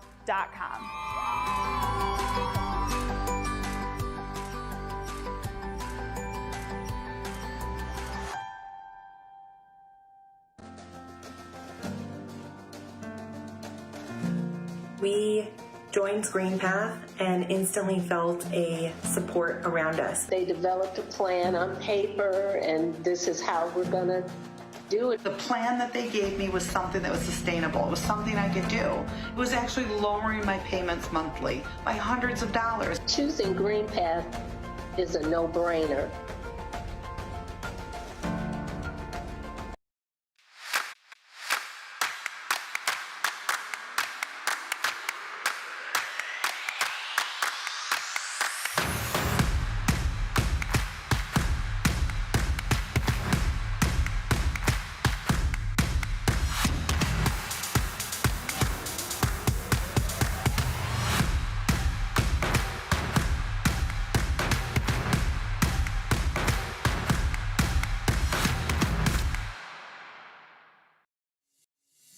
Looking for a great rate on a new vehicle? Introducing our credit union's Drive promotion with rates as low as 1.89% and no payments for 90 days. Or refinance and save on your current auto loan with our 1% lower guarantee. You can now get pre-approved and close a loan remotely with our convenient online application process. Stop in today or visit ourcuonline.org/drive to drive away happy. They call me Prospects. Since the day I was born as a diver's watch, the challengers of the world have taught me many things. Life is not a numbers game. It's about challenging ourselves. No matter what happens, just follow your heart. These pioneers drive our generation forward. Not by setting records, but by never giving up. Keep going forward. Prospects. Available at Lucido Fine Jewelry.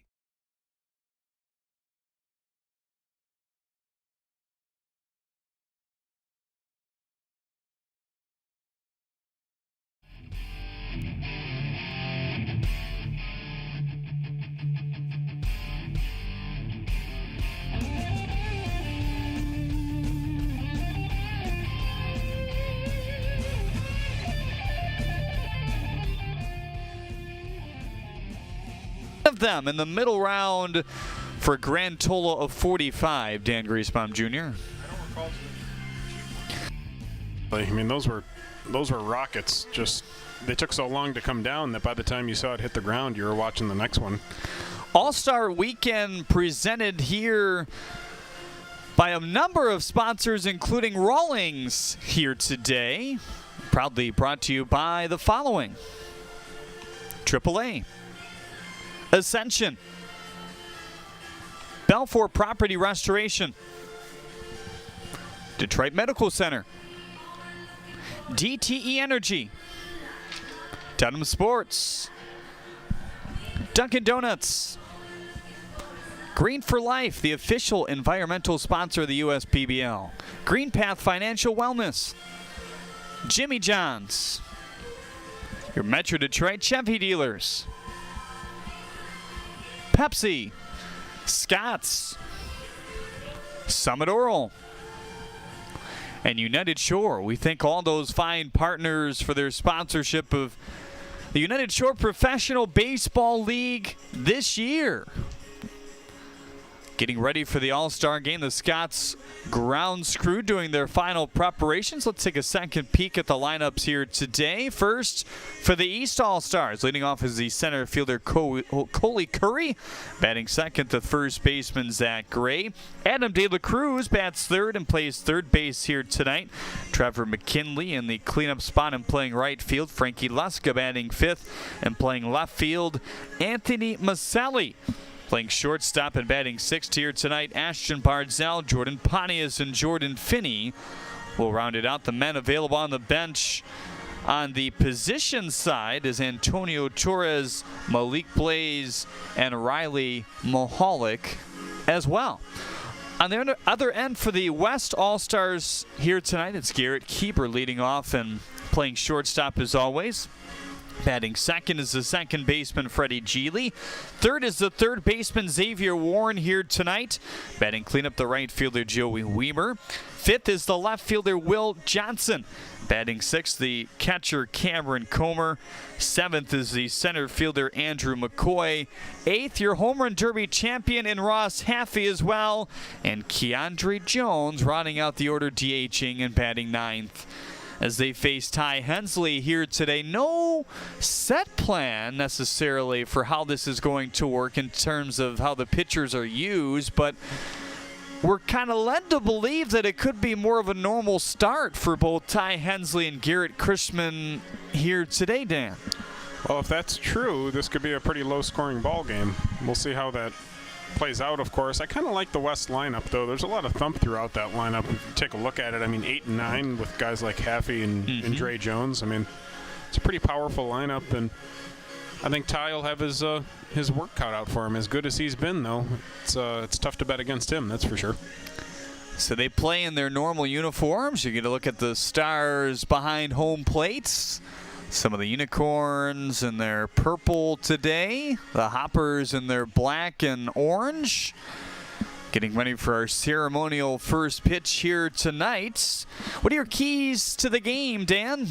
That's a great question. When it comes to an all-star game, it's always a mixed bag. You never really know what you're going to get, but I tend to favor the best pitching, and I think the East Side's pitching is just maybe a touch better than the West Side, although both are very good. And the way that Ty's been pitching, I just don't know that you can go against him at this point. So I think, really Ty is the key. If he comes out with his best stuff, I don't think it matters if it's an all-star game or what kind of game we're talking about. I think Ty takes control of this one.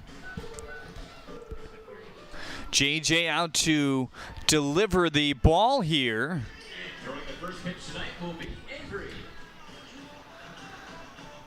So Ty Hensley certainly one of the better pitchers, if not the best we have seen this year. Your pitcher comparison brought to you by Denso. Each and every game going against a guy who works quick and doesn't have the same velocity as he does in Garrett Chrisman, but he very much like AJ Coleman can go toe-to-toe with a guy like Ty. He sure can. It's I think the East Side lineup too might be a little bit easier to navigate really when you look at it. There's not quite as much pop in there from a home run power type standpoint. It's a really tough game to call. The more you look at these rosters, it's a really tough one to predict.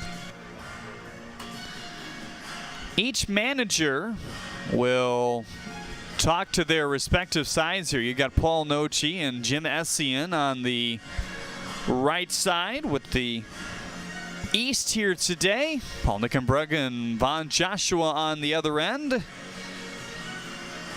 Lining up for the national anthem here tonight. I like Ribby shaking everyone's hands. Yeah, how about that?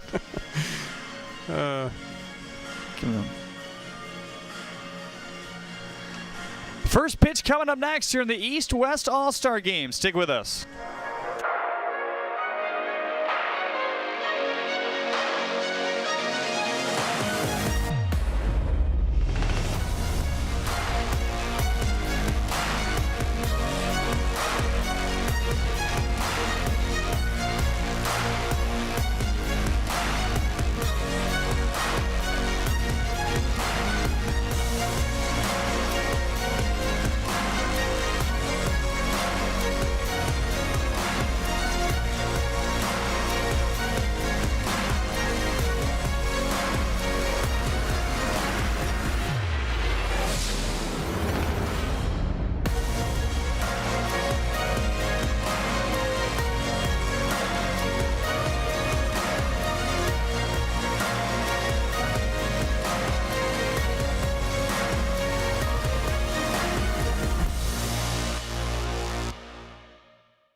Suds on Mound offers plenty of options to get your laundry done. Clean, convenient, and with clear, low pricing.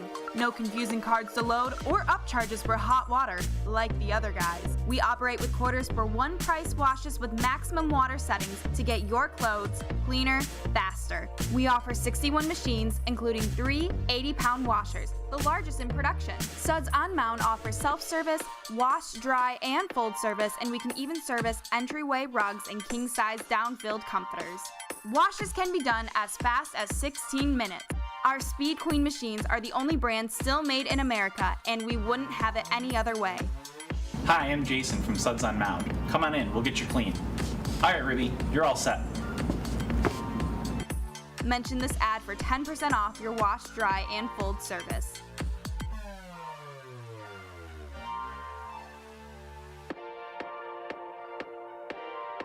From the very get-go in your major, you are doing things involved with your major. And they really do a good job with finding professors that not only know what they're talking about, but know how to teach what they're talking about. Here, the professor cares about your success and is willing to work for it with you. You get the intensive care from each professor.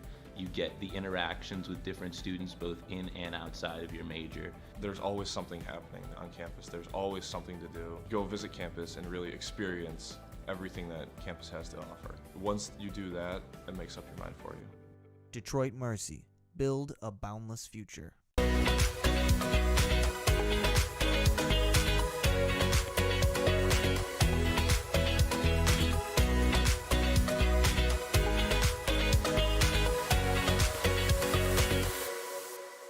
Detroit Mercy really models a value-based education. They focus a lot on service, which provides so many different experiences and opportunities that allows us to tie in everything we learn, how to apply that outside of the class. There are a number of different programs that we're a part of to help bring the community back and revitalize the city of Detroit.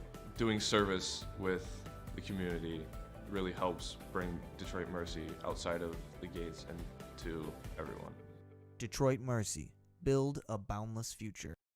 Last year, Belfour did 114,000 different jobs around the world. We've been to floods, fires, tornado sites, earthquakes, where people have lost everything. Yes, your homes can be rebuilt, and yes, your businesses will be rebuilt, but most importantly, your lives will be rebuilt. There's nothing that we cannot fix, and we believe that. It's our pictures. To me, that's Belfour. At Belfour, we're restoring more than property. We really were fortunate to get out when we did. Losing our family photos, our wedding pictures, can't replace it. Can you imagine losing everything you've got? You realize that it's the little things in life that matter. Things that they thought were damaged and thrown away, all of a sudden they magically reappear. And you see the human spirit come back. It's our pictures. To be able to put you safely back in your home matters to us. People matter. People count. At Belfour, we're restoring more They than call property. me Prospects. Since the day I was born is a diver's watch. The challengers of the world have taught me many things. Life is not a numbers game. It's about challenging ourselves. No matter what happens, just follow your heart. These pioneers drive our generation forward. Not by setting records, but by never giving up. Keep going forward. Prospects. Available at Lucido Fine Jewelry.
Starting lineups being announced to the fans here at Jimmy John's Field. Nice hearty group in attendance here today. A lot of them in the grandstands here today. It's always kind of a mix between the grandstands and the diamond tables and the cabana suites if those are used. So good to see them in attendance here today. Saw something special for that man that just trotted out to first base. He will start for the West here tonight and bat eighth. Wins the home run derby for the second consecutive year. That's Ross Happy with a total of 45.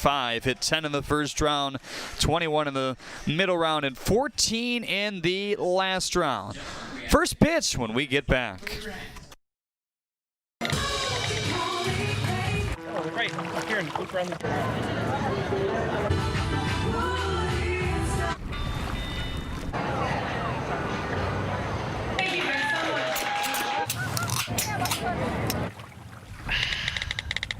Give it.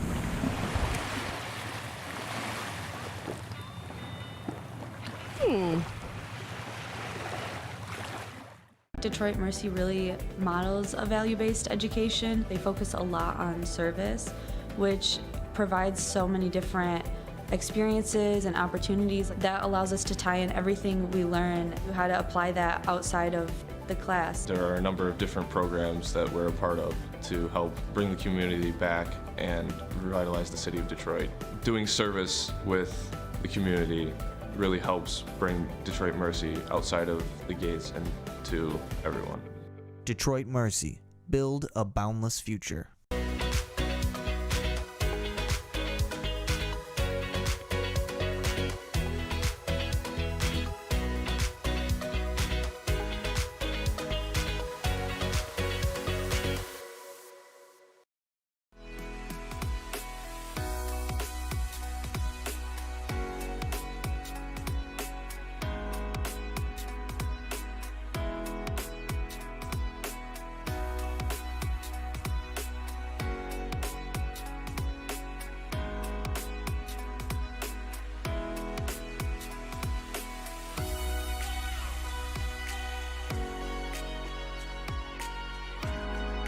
Throughout your life, from big moments to ones well-earned, we're your financial guardian angel. Alliance Catholic Credit Union.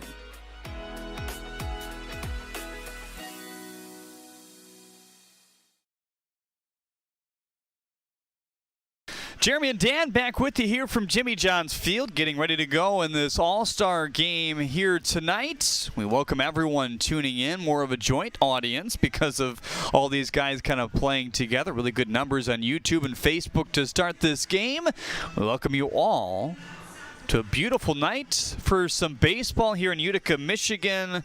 There's Garrett Chrisman. Four-seam fastball, change-up, and a slider for him. He's been good this season. There's a big reason why he's starting this game. Yeah, he earned it, absolutely. But he's going against somebody tough on the other side with Ty Hensley, and this is going to be it could be a very pitching-dominated game. It's going to be tough to get any runs off either of these guys. Runs will be at a premium. 34 innings pitched thus far, 2.12 on the ERA. He's got 8 walks to 45 strikeouts. That surmounts to a strikeout rate of nearly 12 per 9 and a walk rate of just 2. Seems to be a common theme about a lot of these guys who are having really good years pitching-wise, and it's that they're not walking guys.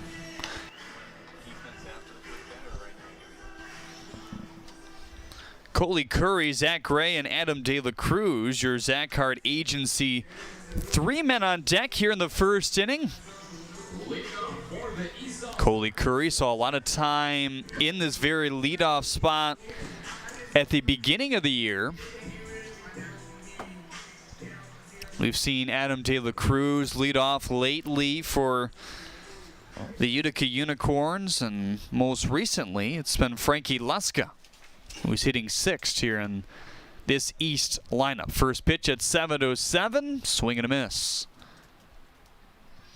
81 degrees here in Utica, Michigan. Slightly overcast. We had some rain in the forecast earlier. In fact, the tarp was out when all of us got to the ballpark here today, but good to see them take that on and get the field ready to play here tonight. I like how they're all wearing the solid colors today. See how it's neat to see all the different colors at one time. Here's the 2-1. Swing and a miss at the top of the zone at 88 there. So 87 to 89 on the four-seamer for Chrisman. He throws that nearly 50% of the time. Working quickly here as he loves to do. That one whittled off and foul. The one-time San Francisco farmhand. Released March 16, 2019. Trying to get right back there as here's a liner to McCoy. Able to grab that one for out number one here in the first. Check the defense behind Garrett Chrisman here today. You know McCoy is in center. It's Johnson in left, Weimer in right, Warren over at third, Keeber at short, Geely at second base, Haffey over at first, and Cameron Comer completing the battery here tonight. First pitch to Zach Gray is in there for strike one. So Gray surviving the first round of the home run derby. Strange to see him outside of his usual cleanup spot. Yeah, he's been a constant cleanup hitter for Paul Noce this year.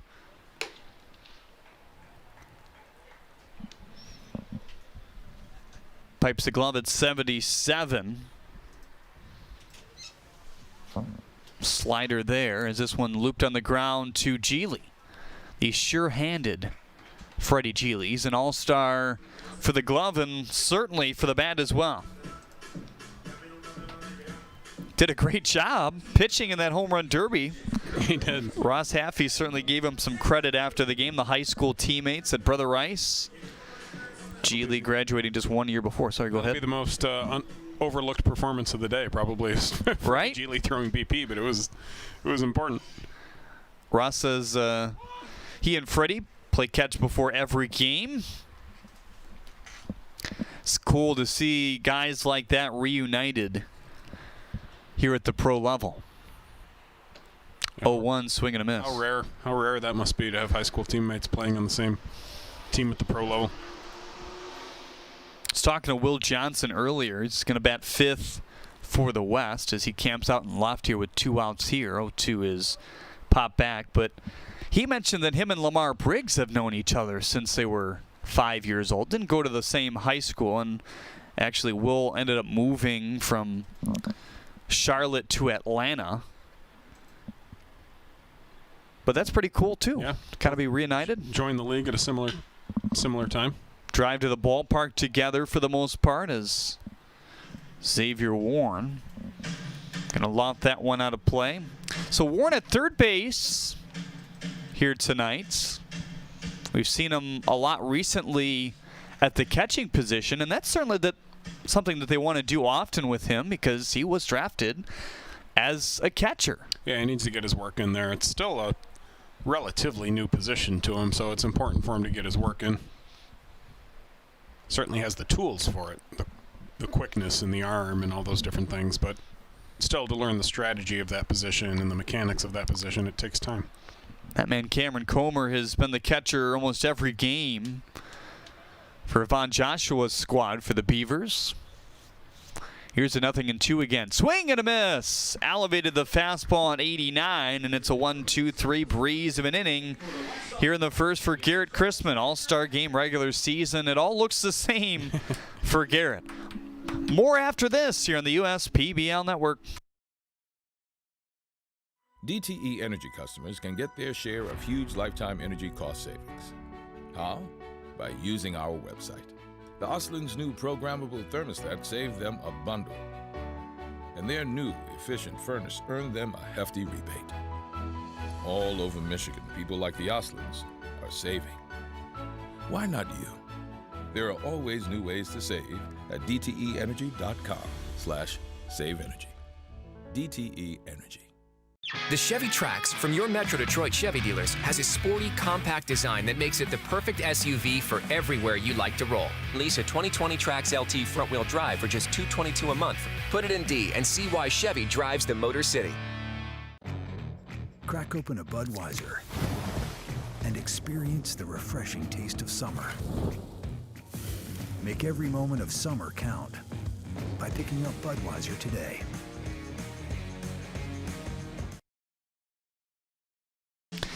Ty Hensley on the bump here today for the Unicorns normally, but the East squad here today. This look at the defense brought to you by Rawlings tonight. Leska in left, Curry in center, McKinley in right. It's De La Cruz and Gray on the corners. Pontius and Maselli making up a fine double play combo here tonight. And Jordan Finney catching the hurls from Ty Hensley here today, coming off a no-no last week. I like how we have that veteran part of the Diamond Hoppers infield all intact for this All-Star game. Fitting. Gray, Pontius, Maselli. 31 innings on the mound for Ty Hensley. He's presented to you by Denso here tonight. 8.87 ERA. 10 walks to 38 strikeouts overall. And the rumor is that they're going to treat this more of like a regular start for Ty. Well, that's a treat for all of us in attendance. I guess the player of the game, first person to guess, wins a free oil change from Kozak's Mr. Muffler. One guess per fan. Guesses must be submitted by the end of the second inning. On Facebook and YouTube, Garrett Kieber, Freddie Geely, Xavier Warren, your Zach Hart agency. 3 men due up here in the first. It was a 1-2-3 inning for Chrisman. Wouldn't be surprised to see the same from Ty Hensley. Maselli keeps that intact for out number 1. Nice and easy. Brian Comer on YouTube. We were talking about high school teammates and Freddie Geely and Ross Half. He says Comer and Coleman are high school teammates as well for the Beavers. Must have been a pretty good squad. That always makes it a little bit easier, especially in a year like this. I mean, where these guys really aren't around each other as much as they would be in the clubhouse and, you know, going out to dinner after the game or sitting around in the clubhouse for dinner pregame. It's just a different year. Pitcher and catcher tandem like that especially is a good thing to have. Swing and a miss at 91, so obviously Hensley going to run it up there a little bit faster than Chrisman. Averages 91, 92 in the fastball, can work it up to 96, has the power curve, the changeup, and the cutter. He had the curve working pretty nicely for his no-hitter. That's for sure. But most would say Ty really didn't have his best stuff overall. That's just credit to him to work through a few walks. So, not going to lie, it wasn't, you know, anywhere near perfect game territory, but at the same time, to not have your best stuff and still coax a 7-inning no-hitter is pretty impressive. I remember one of Verlander's no-hitters were like that, I think, where he had like 4 or 5 walks. And then another one, I think he just missed a perfect game by 1 3-2 pitch where he walked a guy. Carves up Geely for out number 2 here in the first. Remember Edwin Jackson's no-hitter a few years ago? Yes, I do.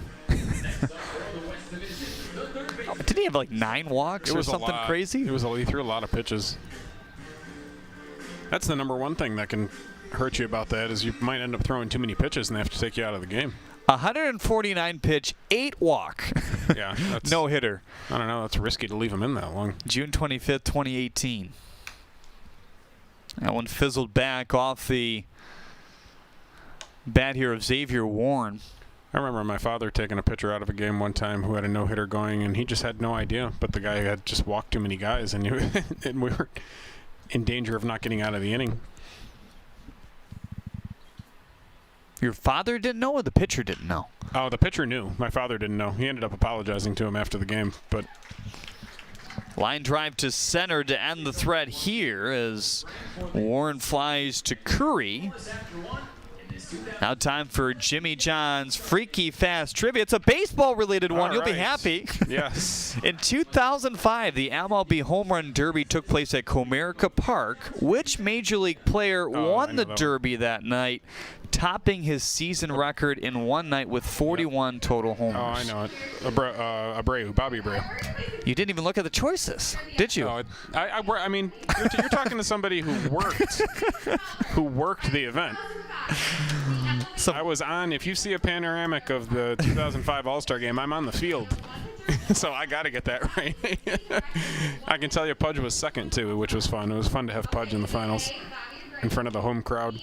But Abreu was definitely the best that day. He hit the longest ones. He was by far the most consistent. Hit a couple up onto the Pepsi porch.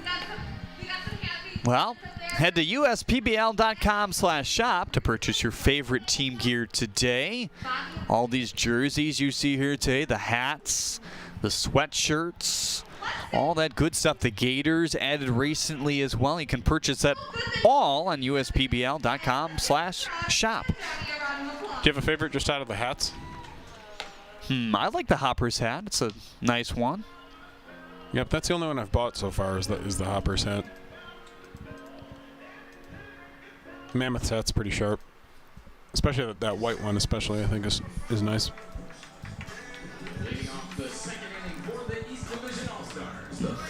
There's a look at the Mammoths one. Yeah, that's good. Good scheme with the blue and the silver. Heart of the order up for both of these two teams here in the second as they went 1-2-3. Another home run derby participant here. And no, safe at first base is Trevor McKinley. My goodness. That's one way to get a base hit. He's got wheels. I think he was out personally, but. Try to check the YouTube monitor in a second here. They have awarded a hit to McKinley here. I think he was rewarded by the umpire for his hustle there, honestly. Haffey thought he was out. Yeah, Haffey was very, very confused. First pitch to Luska in there for strike one at 81.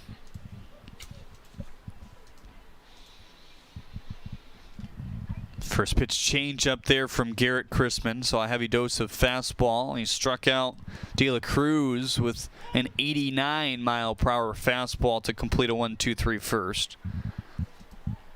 I really like the way he commands his changeup. I think that's one of the best parts of his arsenal. He's really able to hit his spots with that pitch. 0-2 just missed the corner at 90 miles an hour there. 1-2 on the left fielder here today. We've seen Frankie Luska catch in the last two nights here at Jimmy John's Field.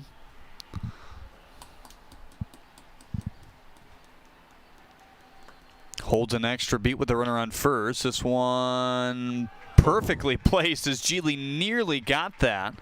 Weimer uncorks a throw to Xavier Warren, and going first to third is Trevor McKinley. And the East squad in business by hitting a dribbler to first base and then a seeing eye ground ball. And we got first, third, nobody out against a very good pitcher.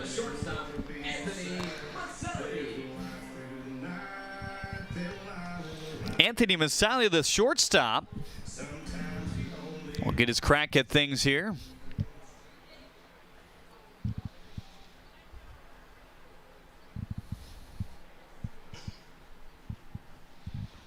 First and third with no outs. Scoreless game here in the East-West All-Star game at Jimmy John's Field. Spencer Stockton, a guy who pitched here in the USPBL not too long ago, says Ty Hensley, player of the game 100%. This one popped up down the left field line. Johnson. He's definitely playing the percentages with that pick. As you always should when you're betting. Spencer Stockton has some teammates here in the USPBL and at Jacksonville University down in Florida.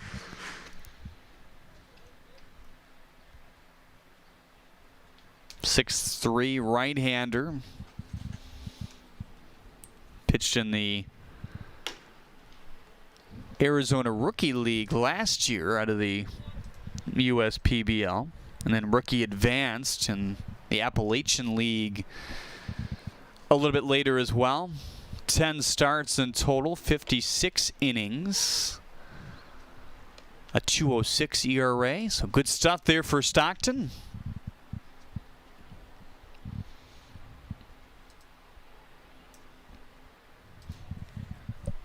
Cincinnati affiliate there. 2-2 swing and a miss. Miss Sally goes down for the second strikeout for Garrett Chrisman here tonight. He was looking for an off-speed pitch there, I think, and by the time he adjusted, it was just by him.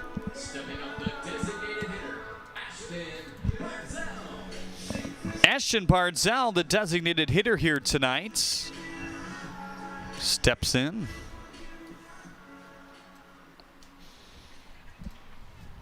So this team, coached by Jim Essien and Paul Nochi, the Unicorns and Hoppers skippers. But, I mean, the way this year is working, we've had a lot of these guys in the taxi squad. And once in a while, the guy who's on the regular roster float from one to the next just to get some work in. So a lot of these managers definitely know these guys, and I think that's true anyway because they also all have a second role. Right. It's a very collaborative league, so they tend to work with all these guys on getting better, and I think that's sort of the way it's drawn up here. Righty and righty, here's the 0-2. Downstairs at 90 with the fastball there. Jeremy Otto alongside Dan Griesbaum Jr. to bring the call here tonight. So glad you could tune in on the USPBL network.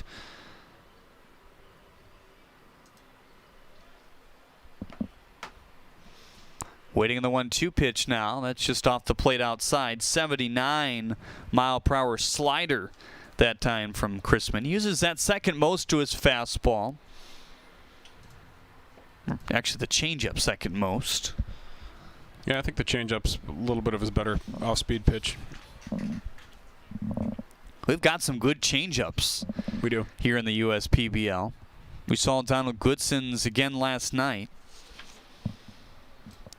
He is also on an all-star roster here tonight. It'll be interesting to see who they go with. Possibly Clenny and Darnell, according to who's pitched lately. I mean, the Unicorns have had 2 straight games. Yeah, I would say Darnell's probably the freshest, and Goatse's, I suppose, as well. Goatse's is going to go tomorrow, from what I hear, though, so probably won't see him. Yes, you're right on that for sure. A.J. Coleman also on the West roster, but he just pitched yesterday, so highly doubtful we see him. Right. Full count delivery. A waddled foul at 82.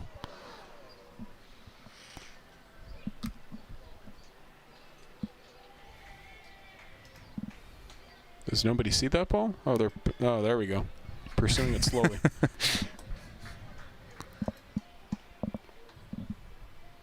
3-2 with the runner moving again. On the ground to Kieber. Walks to second, throws to first. The run will score. Second out in the inning, though. And starting the runner there turned out to be very important. Kept him out of the double play.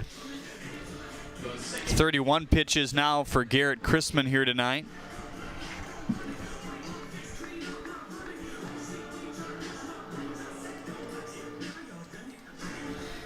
And here's Jordan Pontius.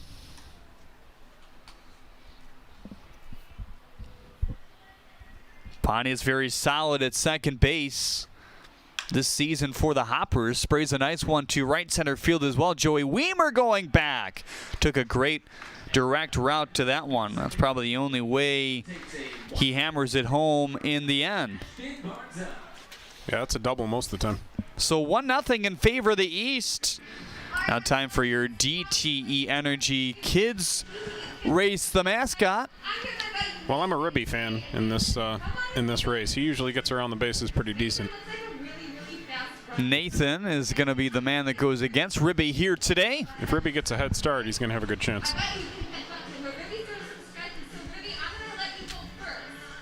He's doing a little trash talk, too. Don't always see that. Oh.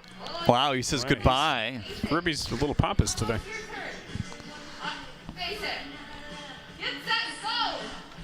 Ribby's around the second base bag, and Nathan is off to the races here. Ribby's picking a fight there with De La Cruz. He says he's the champion as he rounds third base there. And Nathan with a little swerving action, and he is able to get to home plate. Big smile by that young Beavers fan there, and Ribby goes down here today. And remind you can chime in with us on Facebook and YouTube. They have a comment, a question for us. Maybe what you think is going to happen in the second half of play here in the USPBL. And we are committed to finishing the season this year. Normally would wrap up around, the first week of September or so, kind of that weekend, but now going all the way to the end of September. Yeah, usually the regular season ends right around Labor Day, and then the weekend after Labor Day is the championship weekend traditionally, but last weekend in September this year will be the championship weekend. So, it looks like, may not have football at that time as we normally would. Yeah, today the Michigan High School Athletic Association announcing that high school football, and that's it for now in terms of fall sports, will move to the spring. It's kind of surprising because I've talked to a lot of people in the know over the last, last couple months. Has that mattered what they've said? Not necessarily, because we've had so many changes in the world, and I'm not saying that's their fault. They're told what they're told, and plus, as a football coach, you really have to operate as if you're definitely on schedule, or else you're not going to be able to motivate those kids for 2-a-days. But for the most part, spring wasn't really, it was discussed, but it wasn't really discussed seriously as an option, at least right now. And then there's a lot of hurdles with spring too. I think that's why. Yeah. Playing a spring season and then a fall season is very difficult to do. It's hard on young kids to recover that quickly, I think, in football. And even the multi-sport athletes as well. Now they've talked possibly about pushing a sport like baseball back into the summer. There's certainly a whole lot of ifs and buts that go with that as well. 01 is outside at 91. My biggest question to pushing a sport like baseball back is how do you, I think for a high school athlete, whether they want to admit it or not, or whether, they think that's the case. Here's the 1-1 from Hensley. It's in there for strike 2. A lot of what keeps them in focus is when they're in school, because you look at basketball sometimes, or hockey, when they have a day off in the middle of the year because of one of those holidays, sometimes they're not as focused when they come in and just play a game. Well, we often found at the high school baseball level, just as an example, some of the schools that graduate earlier than some of the other schools have a tendency to fall off a little bit. There's certain schools where the seniors graduate in late May, for instance, and teams like that sometimes lose their focus. And there could be a significant part of the high school baseball season that seeps into the summer vacation, possibly.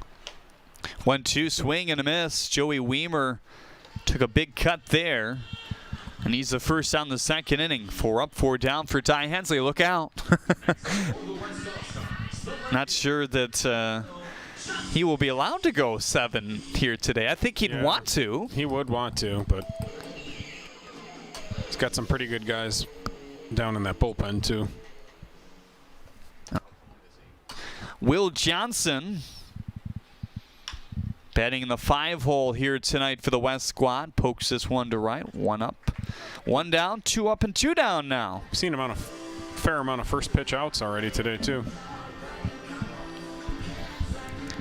Adrian McCoy says, let's go Andrew McCoy. Love your Florida family. That's on YouTube.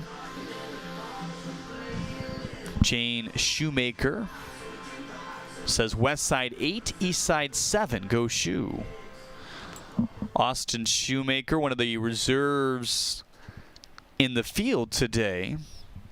8-7 would surprise me for sure. That's a lot of runs. It'd be exciting, though. Fastball at 92 up high. Heavy dosage of four-seam fastball today for Ty Hensley. And he's normally a guy who will, give it an inning and then start to air it out a little bit in innings 2, 3, 4. And that was kind of his approach to the last start. He's going to see how he felt. He had hit that 100-pitch plateau, and now he really wanted to kind of unleash all that is the velocity. 2-0, zinged in at 90, low and away. 3-0 here on Cameron Comer. It's the first 3-ball count and the first 2-ball count even in this game through the first 6 batters of play. And he walked him. Didn't miss by much there.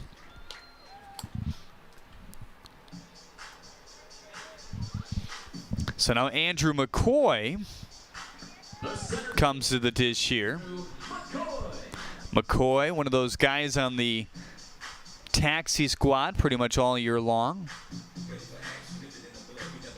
7 for 40. 8 runs scored, has some speed as well. 5 stolen bases to his credit. 6 walks to 9 strikeouts for McCoy. As this one looked at for strike 1. He's got plus arm strength from the outfield too. He'll uncork one a little bit wild now and again, but he's got nice carry on his throws. 0-1 in there for strike 2. So after a 4-pitch walk, he says enough. I'm establishing the zone and I'm keeping it there. I think he tends to have better command with his curve than he even does with his fastball too. I think if he wants to sort of recenter himself, he should throw a couple of curveballs. 0-2 poked to right on his loftiest fastball yet, 94 miles an hour. So 4 walks and 7 Ks for Ty Hensley. 109 pitches deep in the no-hitter. He's gone 109 and 102 so far. The outing on 7:30, just 72 pitches because of that big 8-batter inning after his team sent 14 to the plate. Deceiving in terms of that line, though. 5 innings, 3 hits, 4 runs, but he was rolling for the first 3, only giving up a walk. Had the big inning and then came out for the 5th and shut him down 1-2-3. So anybody who waits 40 minutes, like Ty Hensley had to do, has the potential to struggle in that situation. The velocity was down from where you normally see him.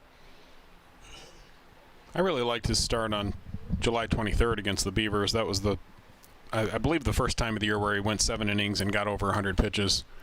Just had everything going. His curveball was nasty. One of the few snappers we've seen there remained high. 2-2 on Andrew McCoy, battling here with Hensley. Comer on first.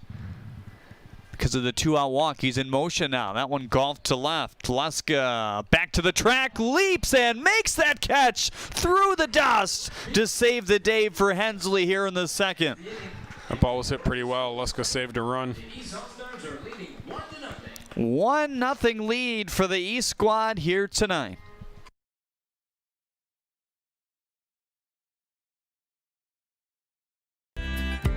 At Priority Health, we're embarking on a new normal, embracing the changes needed to keep Michigan safe. While that may look a little different for everyone, Priority Health is here to help. With access to the care you need, the doctors you want, and the quality coverage you can afford. So you can get back to this, and this, safely, steadily, and with the smartest health coverage possible. Last year, Belfour did 114,000 different jobs around the world. We've been to floods, fires, tornado sites, earthquakes, where people have lost everything. Yes, your homes can be rebuilt, and yes, your businesses will be rebuilt. But most importantly, your lives will be rebuilt. There's nothing that we cannot fix, and we believe that. It's our pictures. To me, that's Belfour. At Belfour, we're restoring more than property. We joined Green Path and instantly felt a support around us. They developed a plan on paper, and this is how we're going to do it. The plan that they gave me was something that was sustainable. It was something I could do. It was actually lowering my payments monthly by hundreds of dollars. Choosing Green Path is a no-brainer.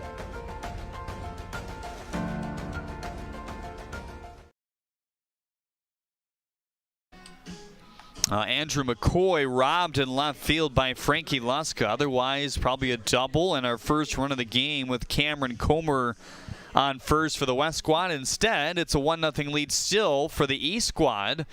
Here as we head to the top of inning number 3. 9-1-2 coming up. It's Jordan Finney, Coley Curry, and Zach Gray. Your Zach Hart agency 3 men due up here.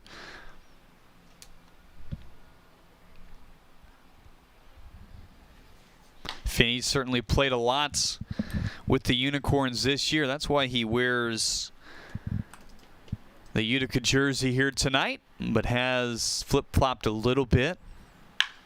Hot shot down to third base. A fair ball past the diving glove of Warren. Goes all the way to the wall. Finney to second base. He's got a stand-up double as Johnson gets it in. Well, he's not your first choice to get an extra base hit on this team necessarily, but pulled his hands in nice there, exploded the hips, and kept it fair just inside the bag. Just his second double of the game.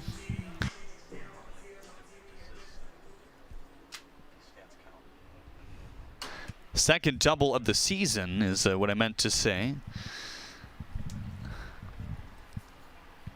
Coley Curry, leadoff hitter. Bats for the second time. Lined out to center field his first time up. Ropes this one down the right field line. That's going to drop.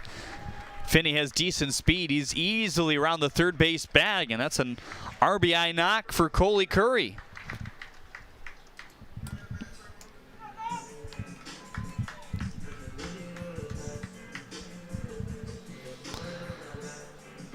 Zach Gray had a ground out to Freddie Geely his first time up.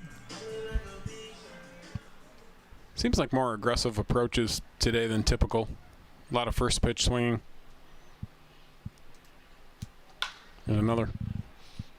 Up the middle, good play by Kieber. Behind the pack to Geely. Swerves it over to first base. Wow. And how about that combination up the middle? That's a beautiful double play. And they, you know, those guys haven't been playing together, obviously, but they did that like they were born doing it. And Ross Haffey able to complete it as well.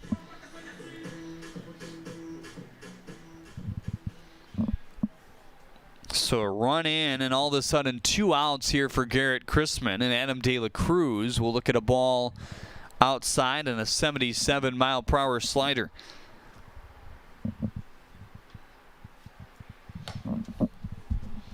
This is a guy who's swinging the bat better of late for the Unicorns.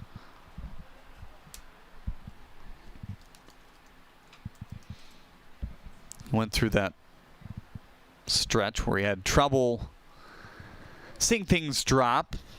Strikeouts haven't really been a problem all season long. He's always been a high on base guy, but when he barrels a ball up, he can hit it with the best of them, gap to gap, and there he's got a knock into left field for a base hit. Yeah, he's just one of those guys that you can put at the top of your order, whether it's 1 or 2 or whatever, and just feel pretty good about it. He's going to make contact. He's going to take his fair share of walks. He's going to get on base and score runs. So we talked about Trevor McKinley's story kind of in the home run derby. A PO at 2 different junior college, PO, pitcher only. Kind of start to use that term when you get to college. Here's Geely, ranges over nicely, and we'll have to get to that on McKinley's next at bat. Nice cover by Chrisman, too. Nearly able to get another infield single. We saw that back in the second inning, barely. But a nice knock by Coley Curry that puts Jordan Finney as the tying run here. And now down to Chelsea Estes. All right, everyone, it's time for JJ the Field General when he gets to take a basket of water and a nice cold ice towel to the umpire. It's a nice, breezy, hot, humid summer day, so the umpire is probably really grateful for that tonight. As I said throughout most of the season, I'm still waiting for JJ to bring me a bucket of water or a glass of water, for all that's sake. After he does that, look at him go. He's catching frisbees, nailed it. What a good boy. This is brought to you by Michigan First Credit Union. Enjoy JJ doing JJ's thing.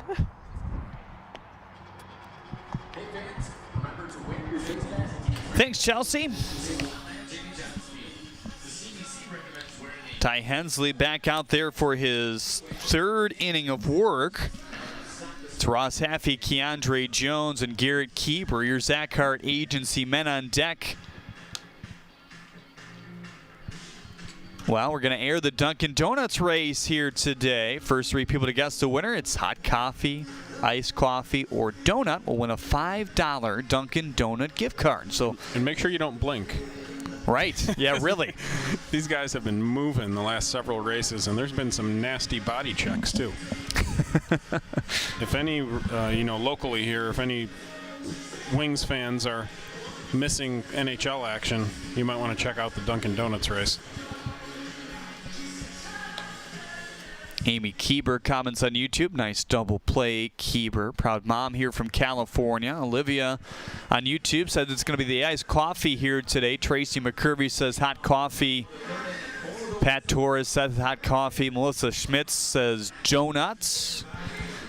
Jane Shoemaker thinks the same. And Terry King wants the iced coffee. The highly anticipated Dunkin' Donuts race is coming up next. Tease. It's been very competitive. This is the man of the hour right here. 45 home runs in the Derby just an hour or so ago. 10 in the first round, 21 in the second round, 14 in the third round, his longest 404. Does he have any good swings left in him? That's the question. Does he have any strength in the upper body left? Right. He admitted on air he was a little winded, and we interviewed him after Chelsea Estes caught up with him on the field here in stadium as Haffey looks at this one outside. Keandre Jones next. He's the bottom of the order and the designated hitter here tonight for these West All-Stars. On the ground to Maselli. Gray with a nice pick at first for out number 1. That's what he does. It's good to see him back on the horse with that pick. He had a rough last game where he missed a couple uncharacteristically. So the West only base runner today was a walk against Ty Hensley back in the second inning to Cameron Comer. Hensley today, a pair of strikeouts. 1 in the first for the second out and 1 in the second for the first out. Curveball at 79, in for strike 1. I wouldn't be surprised if he throws him 3 straight curveballs. Kind of pulls that out sometimes when you least expect it. There's another one. That looked a little bit more hard than the last. Peeled a check swing. He did not go. I wouldn't mind Jones as my 9th guy in the lineup, that's for sure.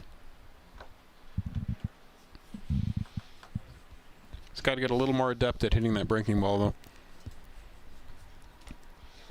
That's the one that really gives him trouble, that one that appears to be a strike out of the hand and then dives into the dirt. He pulls the trigger on that one just a little bit too often. And Hensley seems to know that in the way that he's attacking him.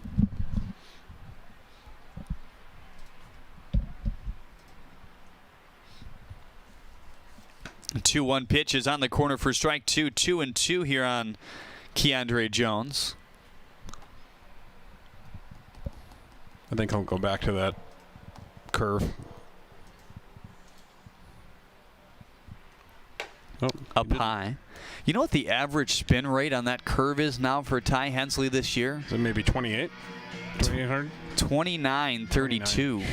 Major league average for a curveball 2,500. We've seen 3,000, usually a couple times a start. Full count pitch, swing and a miss. Nasty. Diving curveball.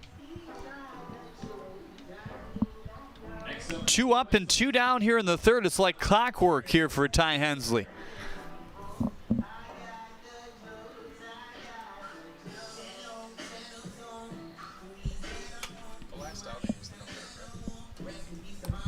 Garrett Keeber 0 for 1 today with a ground out to Maselli. 1 shortstop to the next.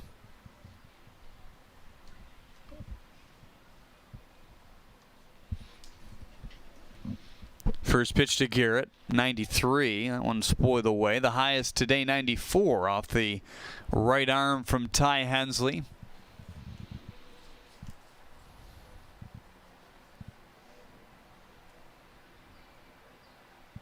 I think I'd like to see him live in that 93 to 96 range, ideally, at some point.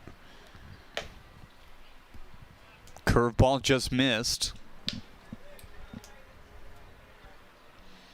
I think that's ultimately where Justin Orenduff would like to see it, the director of baseball operations here at the USPBL as well. We've seen Ty Hensley become a pitching coach of sorts at times this season. He's been trekking out to the mound for the Unicorns. Remember the first time I saw it, I thought it was just something special worked out with him and Dakar. Right. But then we saw it again. I can't even remember who the pitcher was the next time we saw it. 1-2 is in tight, 2-2. Freddie Geely, your Zach Hart agency man on deck. Spin rate on that one, 30.59. So there's your first 3,000. Here's the 2-2. Swing and a miss. Fastball up in the zone at 92 and barreled it away here. And now time for that Dunkin' Donut right here today. Everybody getting in their guesses, looking for that $5 gift card. What do you think? I'm going to go with iced coffee, personally. I got the donut. Okay. They'll come out of the left field gates. Let's see if somebody throws that first big check again. And here they come. The donut is out first. One of the best races here at Jimmy John's Field. The donut's getting a little cocky or something. Yeah, across the outside. Hot Coffee trying to make his move here. Coffee. What a close race. This is the closest we've seen in a little while. They're going to run into Woolley here. Look out. Oh, jeez. Took a header. My goodness. I think you might have got it. We might have to check our monitors. you might have got it with donut. My goodness. We're going to need an official ruling, or else we're not going to be able to know who to send the gift cards to. Well, it's coming in slowly here on our YouTube monitor as we fade to break. Coffee was making a run. Donut. Coffee, it looks like. I think it's coffee. I think it's hot coffee. America runs on Dunkin'. More after this. They call me Prospects. Since the day I was born as a diver's watch, the challengers of the world have taught me many things. Life is not a numbers game. It's about challenging ourselves. No matter what happens, just follow your heart. These pioneers drive our generation forward, not by setting records, but by never giving up. Keep going forward. Prospects. Available at Lucido Fine Jewelry.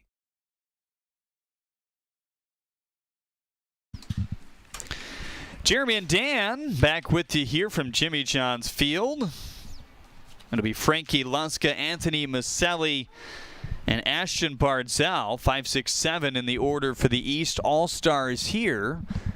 On top, 2-0. A big reason why there's certainly Ty Hensley as well. The only blemish against Ty was the walk with 2 outs in the second. He's got 4 strikeouts thus far.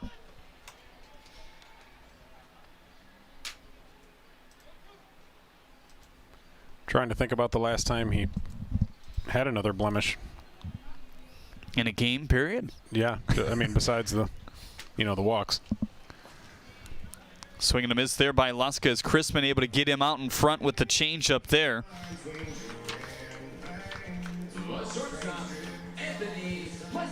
So looking back to Ty Hensley's no-hitter, he had runners on first and second in the second inning after back-to-back walks, and that was pretty much it. How about the out? Do you have the outing before that?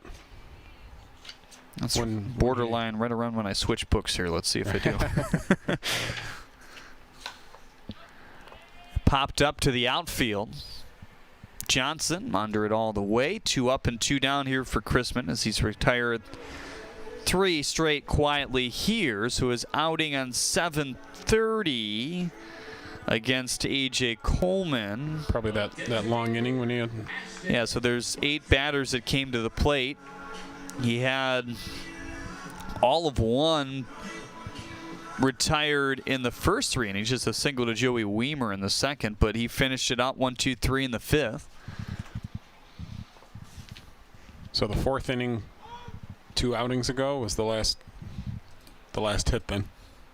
Correct. Okay. 0-1 is outside, 1-1. I don't know exactly, how, they want to go about it here today. We heard a roundabout of what they want to do with pitchers as Geely is going to move that over to first, but it'll be interesting to see how long they allow Ty Hensley to go here tonight. We'll see if he's back out there when we get back here on the US PBL Network. Stick with us. We like to do it before we go out on the weekend. We do. We do it every week. Whether we need to or not. We did it today. It was really dirty. My parents do it every day. Hey, kiddo! Do it every day with the Unlimited Club, only at Jack's Car Wash. Protect your car from the hot summer sun, dust, dirt, and contaminants all summer long with the Jack's Unlimited Club. Join today, starting at just $21.99 a month.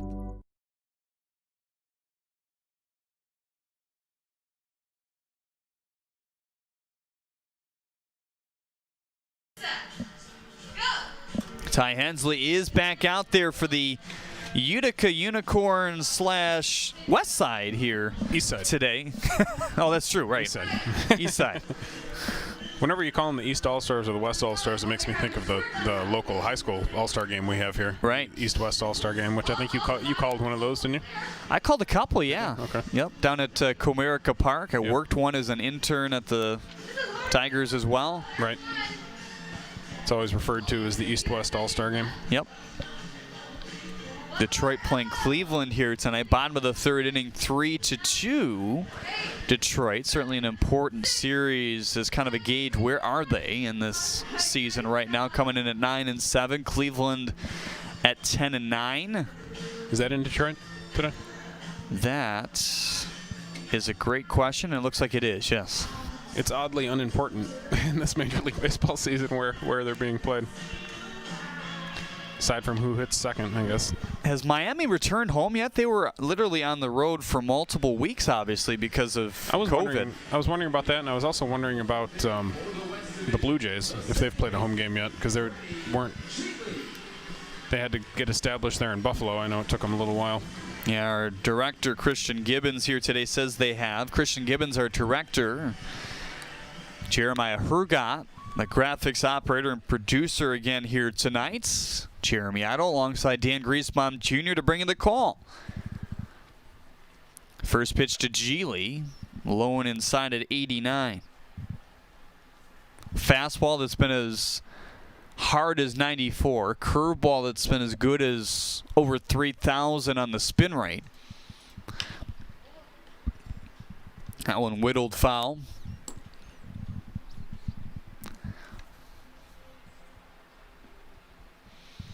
Zach Gray going after that one anyway. Had a nice scoop back in, what was that, the 3rd inning for the first out. Throw coming from Anthony Maselli. Here's the even pitch now. Curveball at 80, breaks outside. Geely, Warren, Weimer, your Zach Hart agency, 3 men due up here in the inning. As Freddie pops that foul. Strikeout back in the 1st. Your reserves today for the West, Shoemaker, Barnes, and Briggs. Briggs, one of the newcomers, finding his way into the lineup here tonight. 2-2 is high at 92. Such a difficult adjustment when he throws that elevated four-seam fastball 93, 94, and then brings that nasty curveball down in the dirt. On the ground to the right side, Gray shifts to Hensley, and he's able to get a foot on the bag for out number 1 here in the 4th. That's now 5 straight outs going back to the last out in the 2nd. Hit a 1-2-3 inning in the 3rd and the 1st thus far.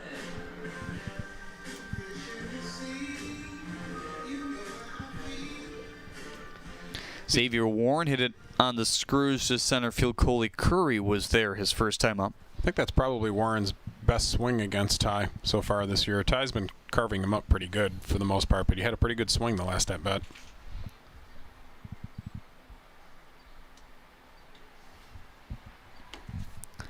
Low and inside to Xavier there. So he is wearing the Beavers uniform here tonight. We've seen him float around a little bit more as of this week. He was kind of a primary Beaver for a week or two there, hitting in the middle of Vaughn Joshua's lineup. That's probably the club that needs the catching help the least, so that has probably contributed to him not being there as much lately. 8 hits on the year for Xavier through 34 at-bats. Just a little soft sinking liner, and Maselli calls for out number 2. Well, Weimer put on a show along with Ross Halfin. You even heard Halfie acknowledge it.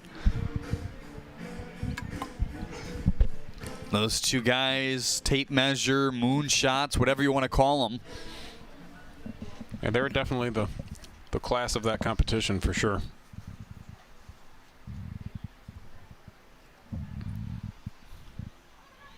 First pitch to Weimer is off the plate outside, 1-0.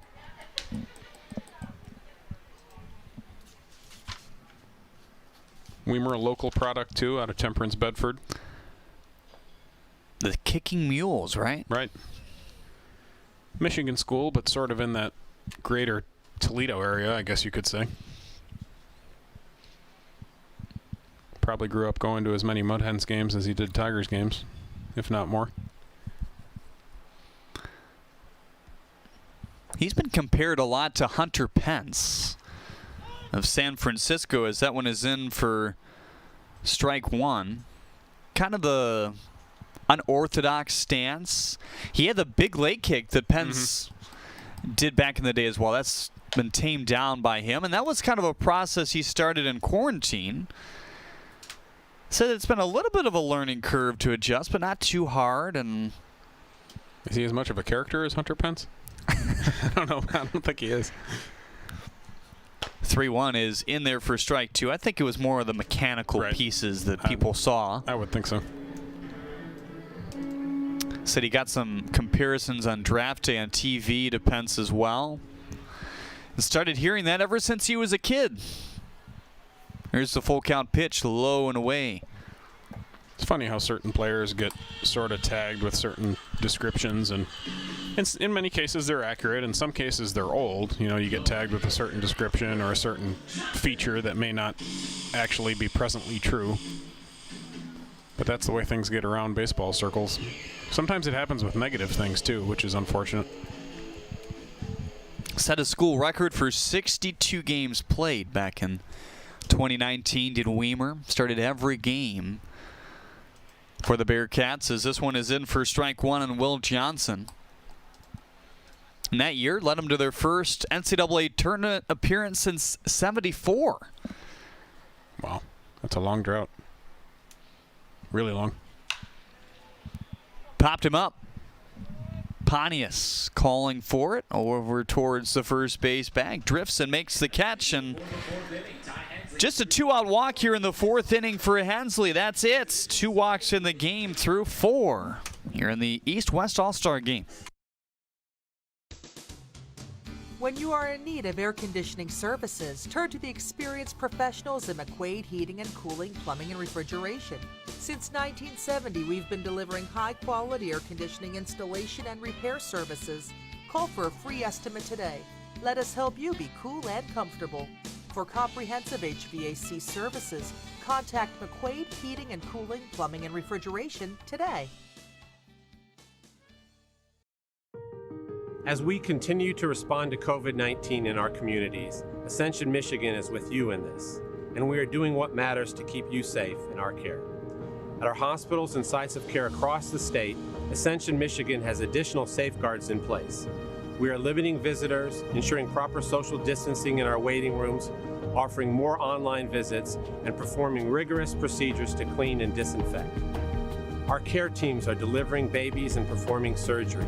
Now more than ever, it's important not to delay your health care. Schedule your appointments.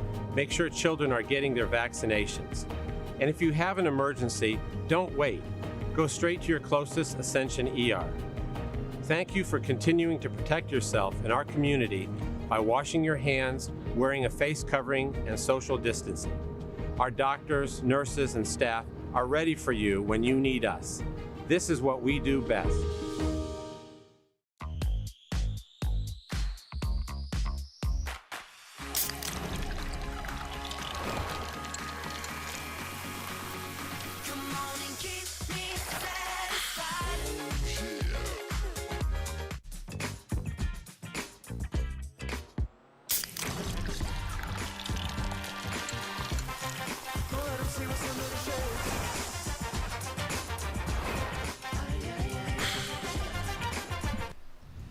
Jordan Pontius, Jordan Finney, and Coley Curry, your Zach Hart agency men, due up here in the 5th inning. They'll face Garrett Chrisman.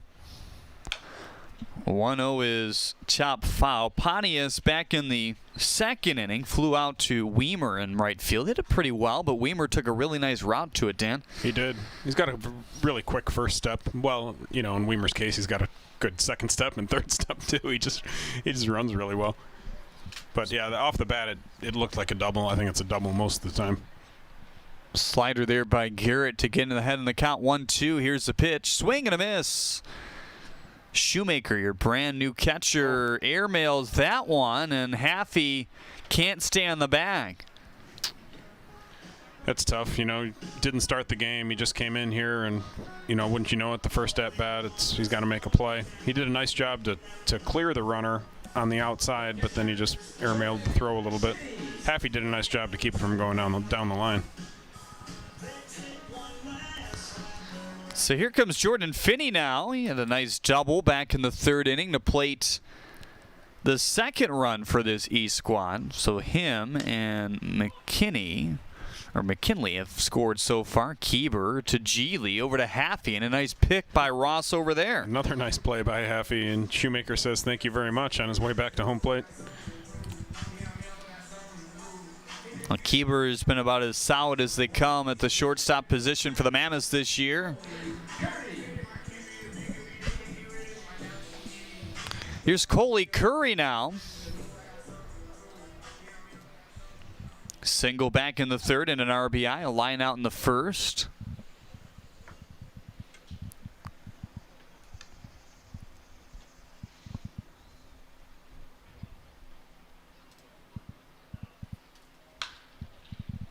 Fly ball to left.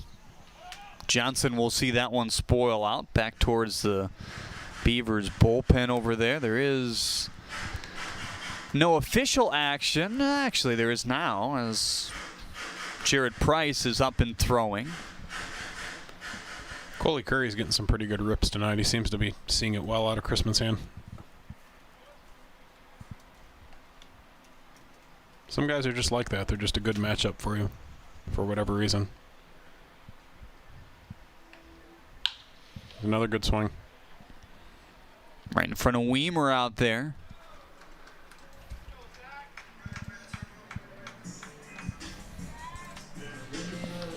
So turns it over to Zach Gray, hitting 2nd here today for the East All-Stars.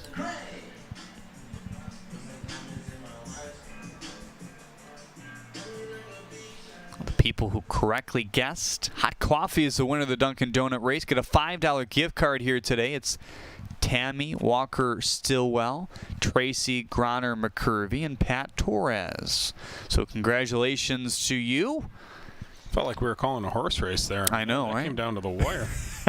Looked at the replay to make sure that we, the eyeballs said the right thing. Just hot coffee by the lid. Hopefully he didn't spill on the on Wooly there, and then some collision action going on. I actually spilled a Dunkin' Donuts hot coffee in my car today, believe it or not. Oh, really? I should have Did you pick yourself up a donut here to? I did not. I only got a hot coffee. I should have picked hot coffee. It should have been an omen when I spilled it, especially.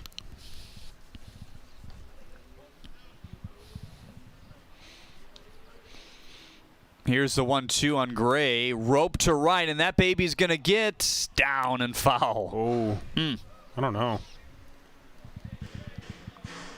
We don't have the best angle from our booth here, but I thought that was on the line. So 1 and 2 now on Zach Gray. Pair of ground balls, won a 6-4-3 double play back in the 3rd inning. Very close as we get a second look at our YouTube monitor here. Righty and lefty, the 1-2 outside. De La Cruz, your Zach Hart agency man on deck here in the 5th. 2-0. East All-Stars, 2 runs off 6 hits and no errors. No runs, no hits, no errors on the other end against Ty Hensley so far. Paints one of his heftier fastballs at 90. Couldn't reach the strike zone. Full count on this first baseman here. A couple nice picks from Gray at the corner infield position. Coley Curry's going to get his sprints in here if he keeps fouling them off. 3-2 count, 2-out situation. He'll be running on the pitch. Thomas Jones on Facebook says first time watching. I love it. And thank you for watching. Hopefully you'll tune in as the season unfolds and the pennant race starts to become a factor as well. Runner in motion to second, and Gray whittles it off again. And it always makes me laugh when a base runner has to do that multiple times. 3-2, 2-out situation. They just keep sprinting. Curry's got his running going now. Now, something to think about as August starts to dissipate and we head towards September. September 1 is a goal of the league to kind of secure rosters, do away with the taxi squad for the most part, to create that pennant push, if you will. That'll be fun. And Coley says, come on, Zach.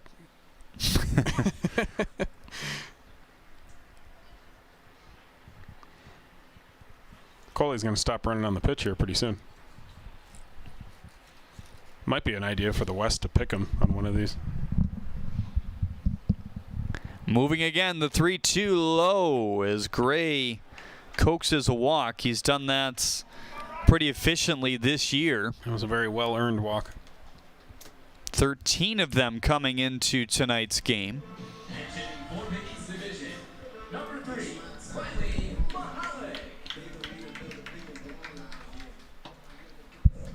Gray thinks he's not exactly being pitched the same. Really? In terms of, because we see a lot of these pitchers. I mean, some of these guys going 3 straight starts in a row against some of these hitters as well. So it works both ways. Sure. And these catchers obviously knowing these hitters because sometimes they'll float from one roster to the next. You definitely get to know your opponents well in this league, that's for sure. Not only do you play against them a lot, but you play with them sometimes. So we get a look at Riley Mahalik now in the box, taking over for De La Cruz.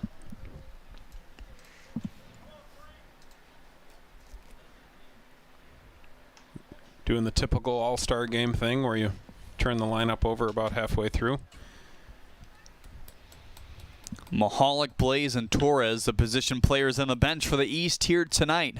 Happy, easy play over for Chrisman. Second time they have connected here today, on and out.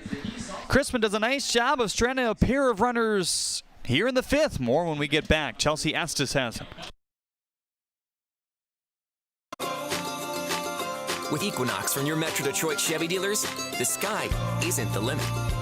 Lease a 2020 Equinox LT front-wheel drive for just $261 a month. Put it in D and see why Chevy drives the Motor City. Visit ChevyDetroit.com.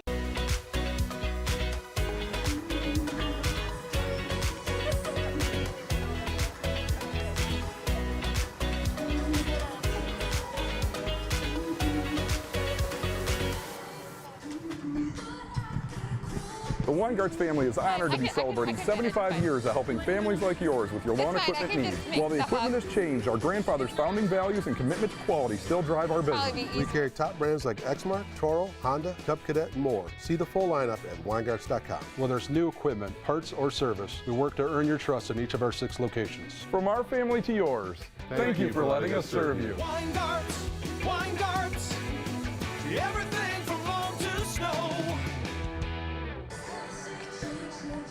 All right, everyone, welcome back. It is a very exciting game here at the 2020 All-Star Game. We have the East Side versus the West Side, and what's fun is that normally these two teams that are on, they face off in each other, but tonight they are teammates. So the East Side struck first. It is currently neck and neck, and hopefully the West Side can get something going here as we continue on with the rest of this game. Jeremy and Dan, back to you guys.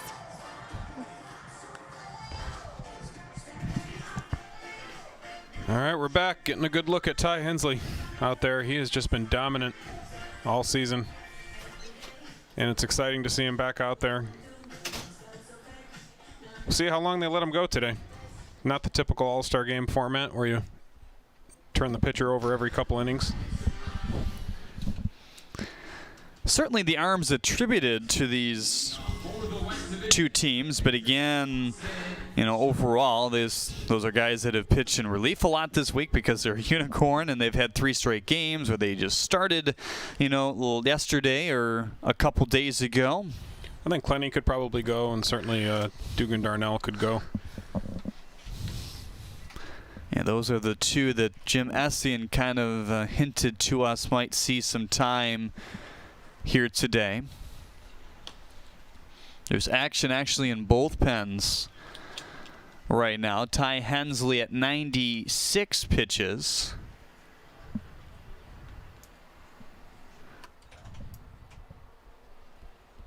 Check that, 56 pitches. I was going to say that seemed like way too many for what Ty has done so far here today. 2-1 on Austin Shoemaker here, hitting for Cameron Comer in the 6th hole. Took over defensively in the last half.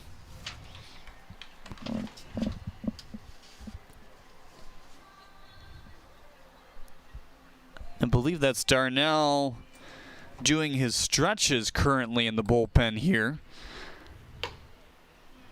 As Shoemaker going to coax a walk. So this spot in the lineup has 2 walks against Ty Hensley, his 3rd of the night. That's the only base runners that have reached thus far. It's about as good as you can do, right? 4 Ks for Ty.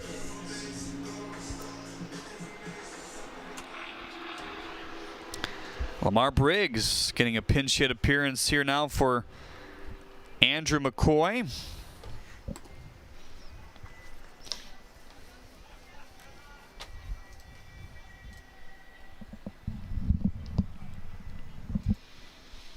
Briggs has looked good since arriving to the USPBL. 1-0 is chopped to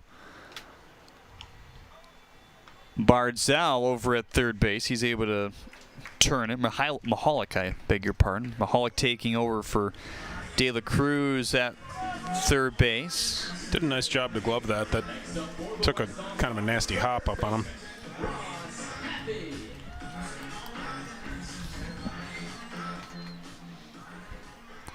Ross Haffey now trying to break his 0 for 1. Ground out to the shortstop. Part of a 1-2-3 inning for Ty Hensley. Little chopper up the middle. Easy turn in the end. Nice adjustment there by Malik Blaze. He went to toss it, but nobody was there. So Hensley and the East All-Stars rolling along with a 2-0 lead here on the USPBL Network. The Weingarts family is honored to be celebrating 75 years of helping families like yours with your lawn equipment needs. While the equipment has changed, our grandfather's founding values and commitment to quality still drive our business. We carry top brands like Exmark, Toro, Honda, Cub Cadet, and more. See the full lineup at Weingarts.com. Whether it's new equipment, parts, or service, we work to earn your trust in each of our 6 locations. From our family to yours, thank you for letting us serve you. Weingarts, everything from lawn to snow.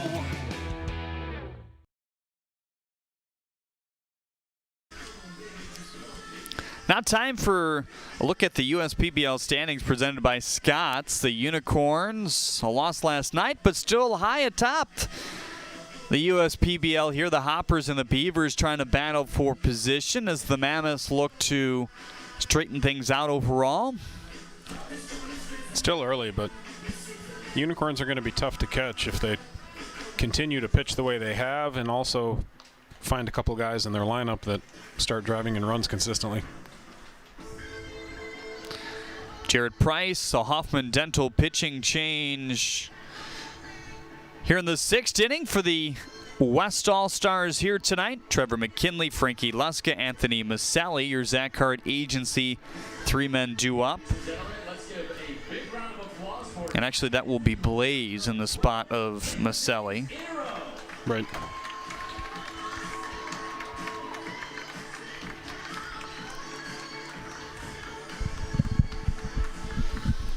Maselli was 0 for 2 tonight, strikeout, swinging, and a flyout.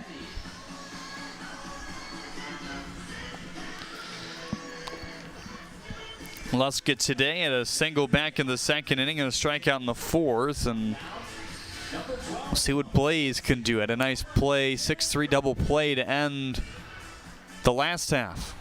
He's got quality footwork, and you could see he turned to his left to flip the ball to the second baseman, but realized he wasn't there yet, and he was able to adjust on the fly, take it himself, and make a good throw. A lot of guys would panic in that type of situation.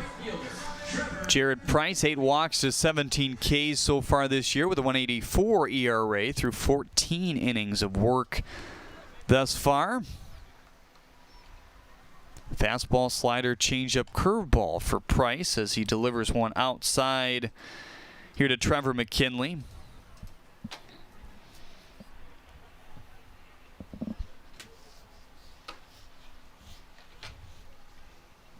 Did go around for strike one. McKinley is almost struck with back-to-back infield singles. He had one back in the 2nd and nearly got one again on a ground ball to Geely at second base in the 4th.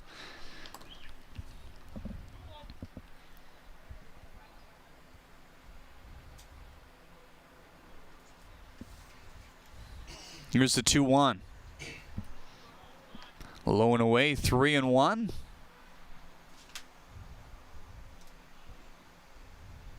So 4 colleges in total for Trevor McKinley. This one ripped back, so 2 JUCOs and then Nichols State. And it was after a time where he didn't pitch at all at Nichols State, left after just a few games, realized that maybe pitching wasn't for him anymore at the next level.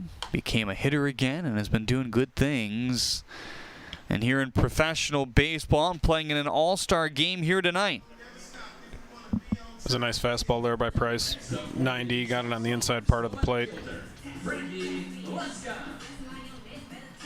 2-strike hard fastball in is one of the toughest things for a hitter to contend with, because as a hitter, your 2-strike situation, you're really thinking maybe the ball's going to be out of the zone, maybe it's going to be an off-speed pitch, and then to get one quick in on your hands is really tough to adjust to. First pitch strike to Frankie Luska here at a single back in the 2nd and struck out in the 4th, playing left field here tonight. Left field, first base catcher is kind of where they see him playing. They're going to try to make him more of a primary catcher going forward, though, as he started right there the last couple nights for the Utica Unicorns.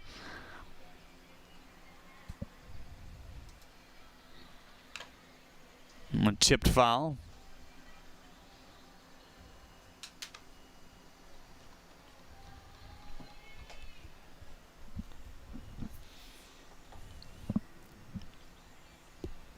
Haffey inside at first base with this pull-heavy hitter at the plate here as that one sneaks inside at 85.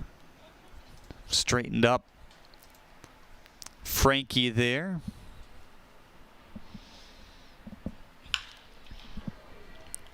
Kieber for the first out. Second out, I beg your pardon.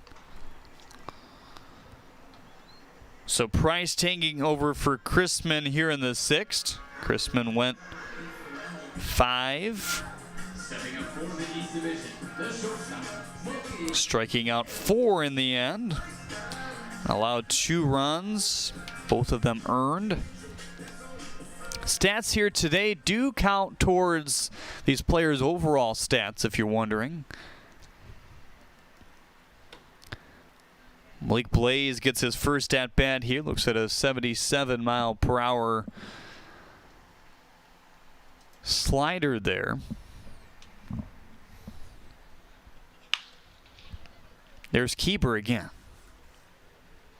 Another pretty easy inning this time for Jared Price.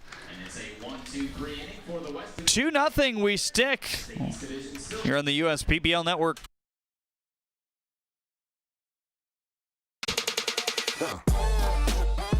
Check your checking. If your account doesn't get you pumped, amped, or geeked, make the switch to Genius Checking from Genesis Credit Union. It's just genius.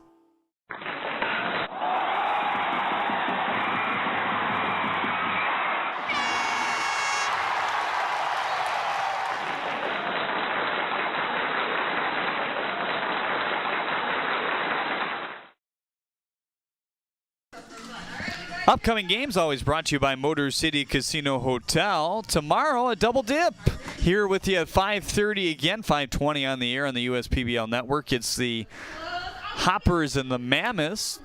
And we go to Sunday, the Beavers and the Hoppers, and an extra day off on Monday and Tuesday for some of these guys with a Wednesday start to next week. Good to see some Hoppers action again this weekend. I feel like it's been a little while since we've seen them. Of course, it hasn't been that long, but it just feels that way when you play every day. It's been, 3-4 days. Hoffman Dental pitching change. It's Dugan Darnell who gets a look here today. Fans, let's give a big round of applause for our amazing host families in attendance. Dugan has been a staple at the back end of the bullpen for the Diamond Hoppers this season. Sparkling .52 ERA through 17 1/3 on the mound.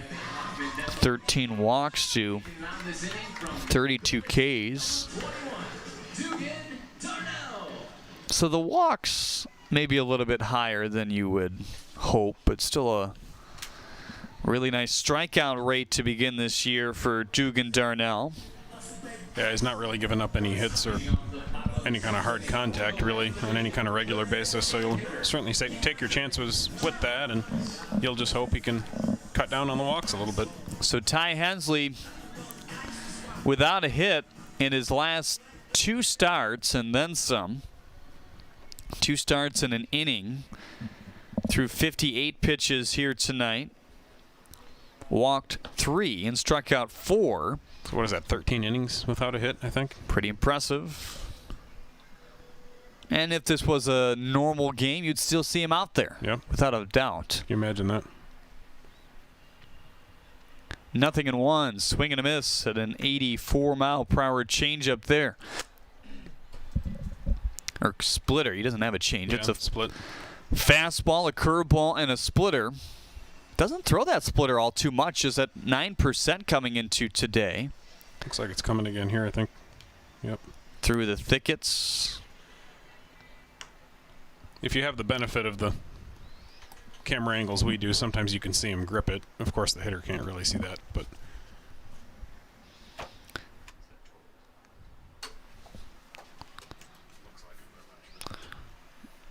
here's the 1-2 on the ground up the middle.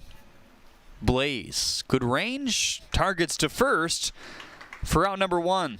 He moves really well side to side. He's not only does he have good range, but he's able to get his body in front of a lot of balls that are pretty far to his left. Next up for the West All-Stars, the shortstop, Garrett Keeber. Here's Garrett Keeber now. Keeber 0 for 2 today. Has made some nice plays at shortstop, though, as he normally does. 2 errors, that's it, and 46 tries. Turned 4 double plays now after tonight. First pitch fastball at 92 up top.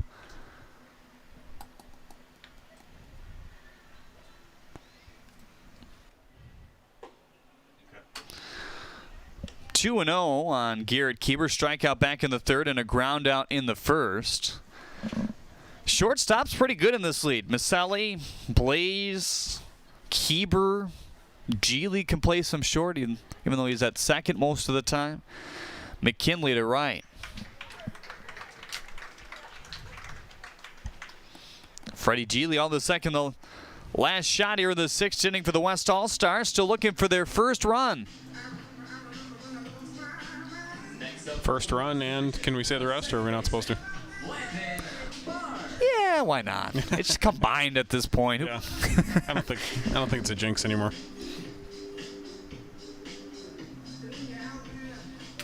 We actually had a combined on opening day, right? Night, yeah. That was several pitchers combining, including Ty Hensley. It's off the glove of your new catcher here, Antonio Torres. He comes in for Jordan Finney. Opening night pushed back to July 3rd this year, when in reality it would have been early May when we started this USPBL season, if not for COVID. Who would have thought?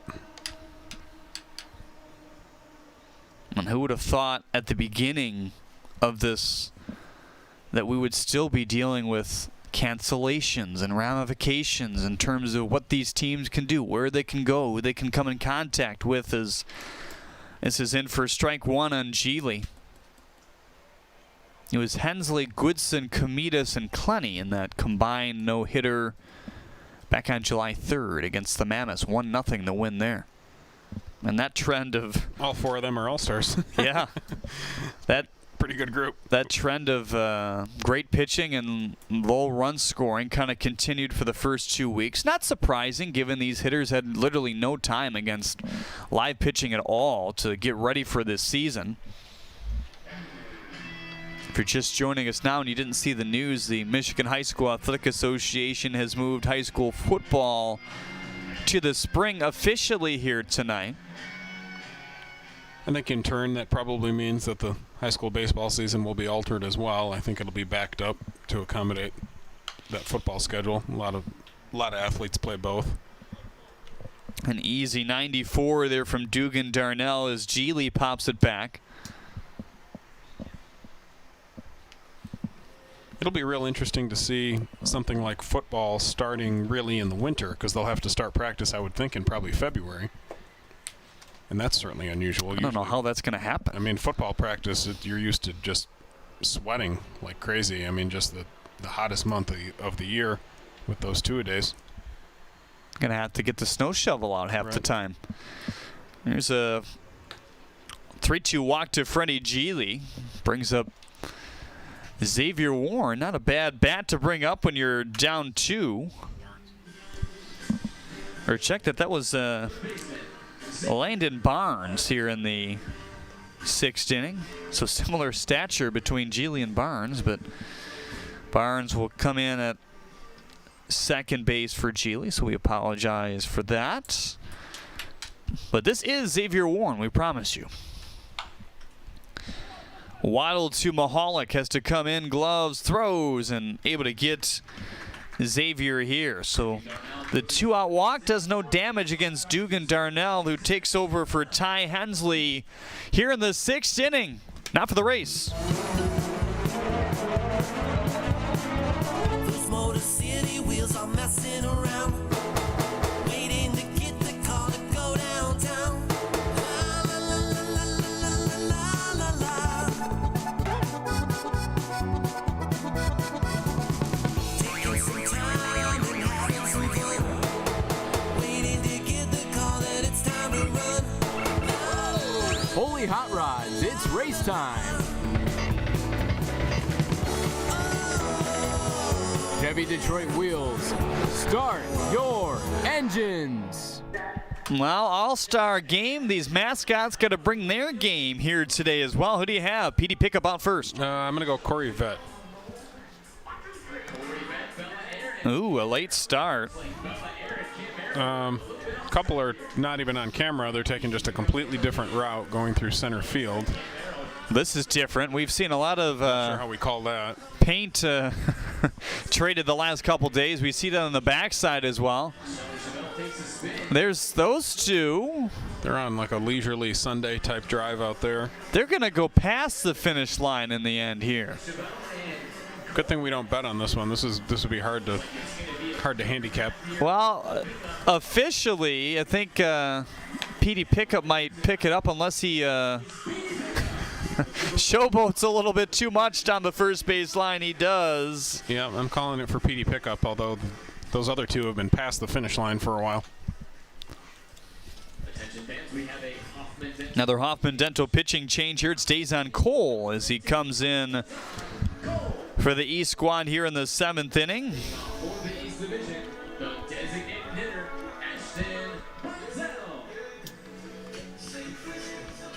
Well, Darnell got up to 95 with his fastball last inning. Let's see if Dazon can light it up a little bit too. He's certainly capable. Oh, look out. 94 near the head of Ashton Barzell.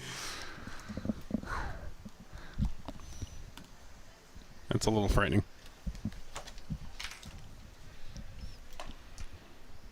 So that's something they've tried to work on with Dazon Cole, is the delivery and the command.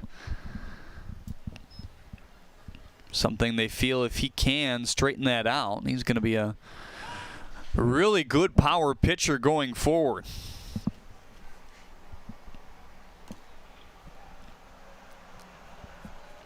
Here's the 2-1. High. Dazon Cole, 12 2/3 innings pitched. Has not given up a run recently.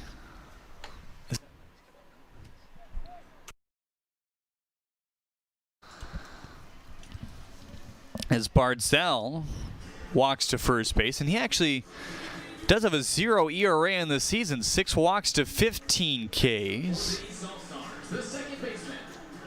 I think if he has any issues, it's been command. You know, his delivery, still going through some things mechanically, and he'll walk some guys, but he hasn't been hit, that's for sure.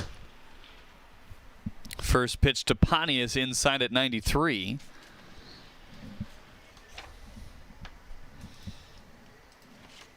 We saw him a couple nights ago versus the Unicorns. He took over for Tasker Strobel, worked a 1-2-3 6th inning, strikeout, fly out, ground out.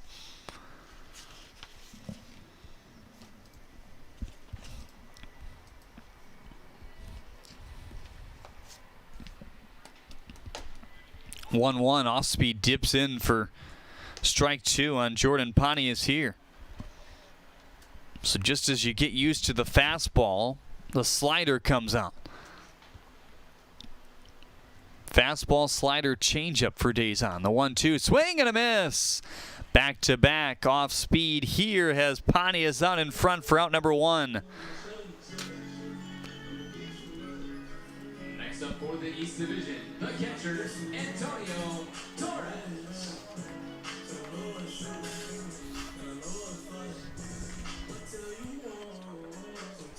Jordan Finney, bottom of the order, was supposed to hit in this spot, but Antonio Torres took over for him defensively. Swing and a miss at a 94-mile-per-hour fastball there. Torres takes good rips up there. He doesn't get cheated. Can be a little bit of a guess hitter at times. Tries to, I think, anticipate a little bit. He had a pinch hit AB the other night and uncorked a single. Got some pop in his bat, certainly.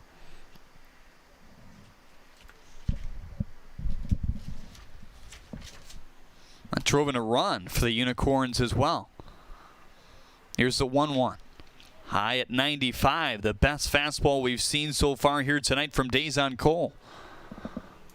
There's no other action in the bullpens for either of these two teams. The West trying to come back in the bottom of the 7th and either tie it or walk it off. Middle of the order is due up.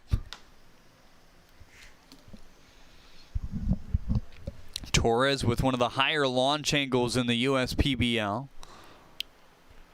If he can elevate a fastball on him, it's going to be tough for him to catch up with it.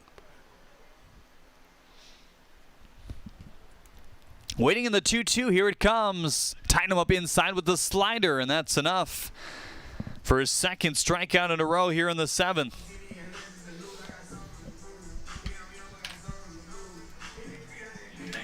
Coley Curry trying to improve upon his 2-for-3 night here today. He had really good rips off Chrisman. He had a 2-for-3 2 nights ago against the Mammoths as well. Pair of singles and a run scored. 0-for-3 last night. He rips that one foul. Jeremy Otto alongside Dan Griesbaum Jr. to bring the call here tonight on the USPBL Network. East-West All-Star Game capping off a full day of baseball. Started with the Home Run Derby at 5:30.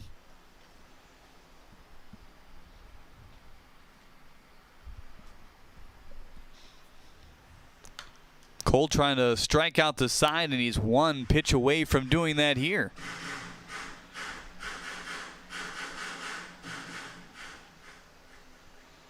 See if he shows him something off the plate here, or if he just comes right after it.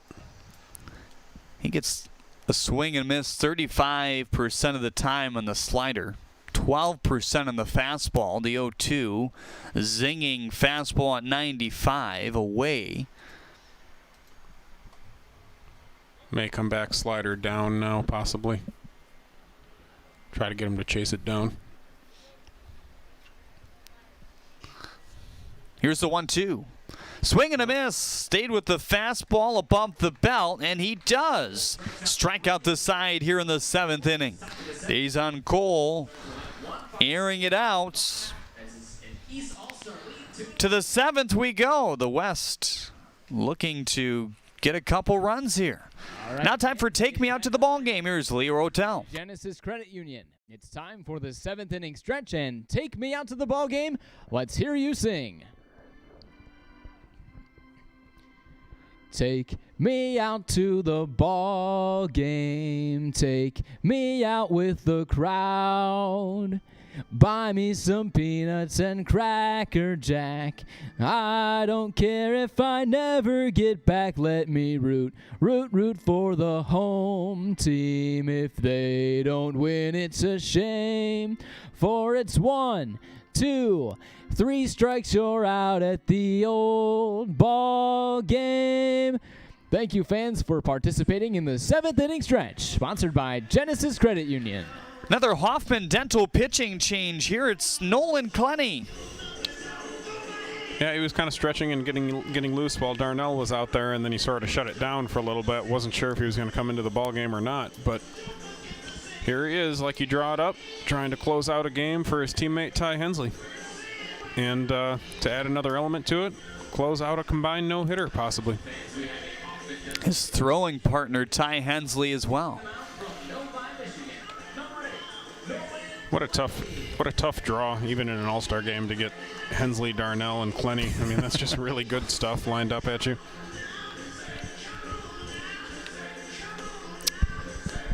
Clenny's last outing was really his only rocky one of the year, and it started because of the leadoff error to the shortstop Blaze in the 7th. So that put a runner on first base. It ended up first and second with 2 outs and a run already in the end. In a tight game, it was only a 5-3 lead at that point for the Unicorns. The line drive probably would have plated 1, maybe 2 runs. Hodo at second base able to snare it, and game over just like that. So the only blemish, a walk and a hit against Clenny in the end. An unearned run. Well, he's got a challenger with Weimer, Johnson, and Shoemaker.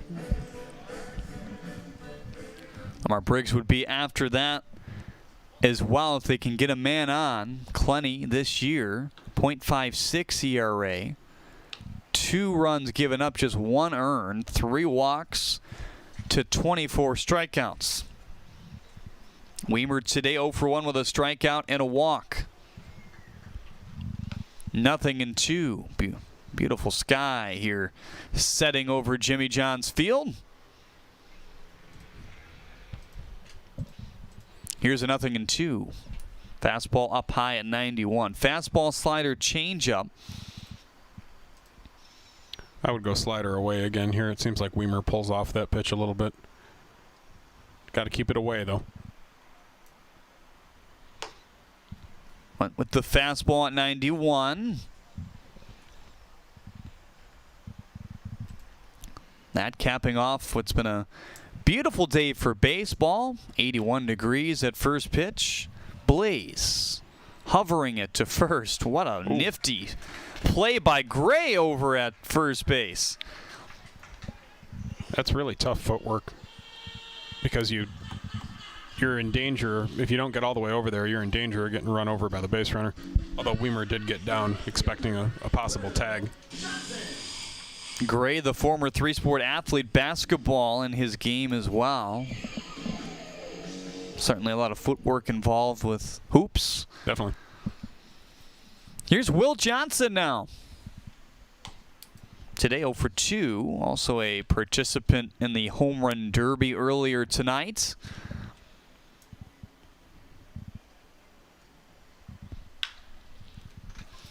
Mahalik, tough hop. Rose the glove. 2 up and 2 down for Nolan Clenny. Trying to squeeze his 5th save of the year.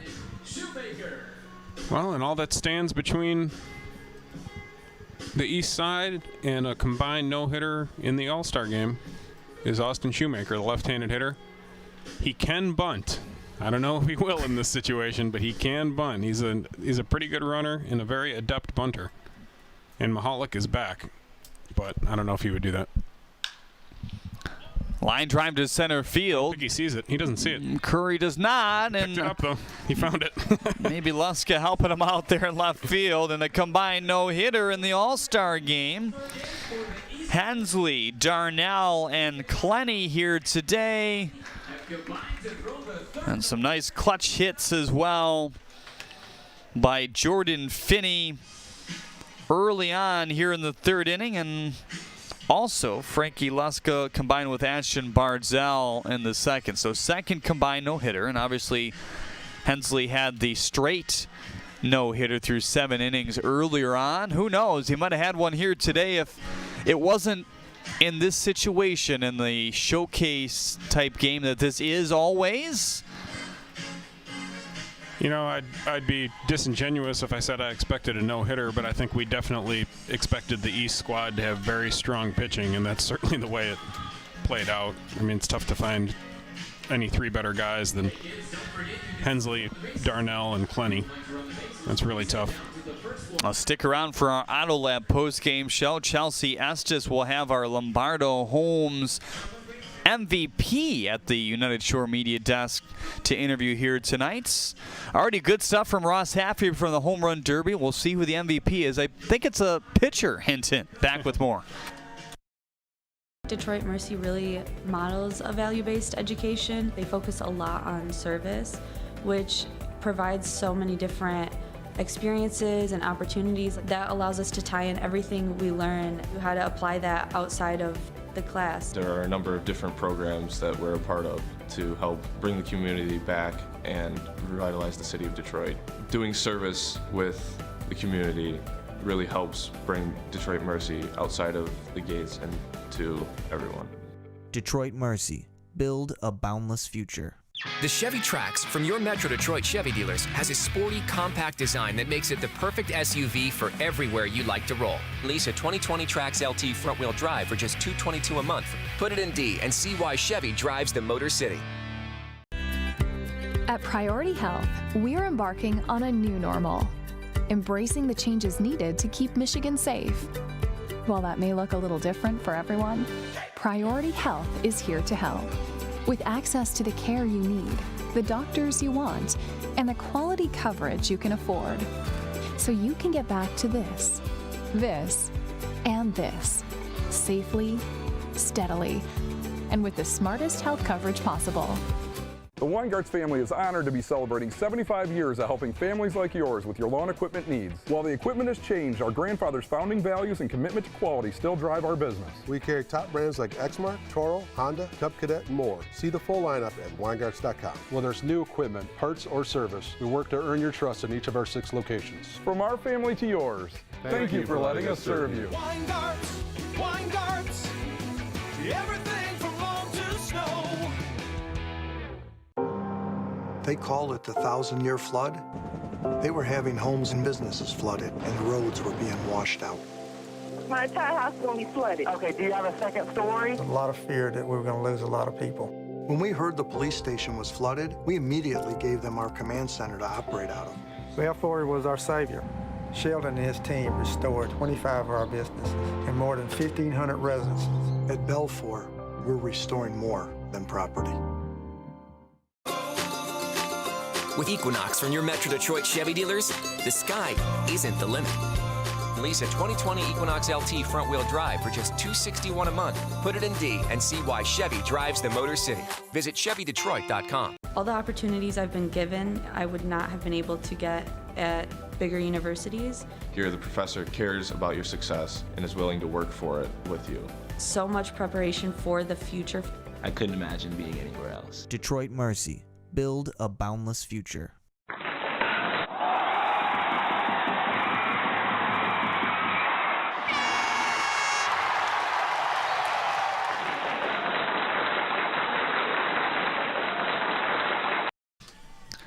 Welcome back to Jimmy John's Field, everyone. 2-0 win overall for the East All-Stars here tonight in a combined no-hitter for Ty Hensley, Dugan Darnell, and Nolan Clunny. Hensley with 3 walks and 4 strikeouts. Dugan Darnell, 1 inning on the bump, 1 walk, and nothing else. Faced just 3 batters through 15 pitches, and Nolan Clunny with a snappy save, his 6th of the year. 1 inning, no walks, no strikeouts. Now, often you see that for a guy who's a high strikeout guy, but in the end, a nice day overall. Chelsea Estes has our MVP when we get back. Stick around.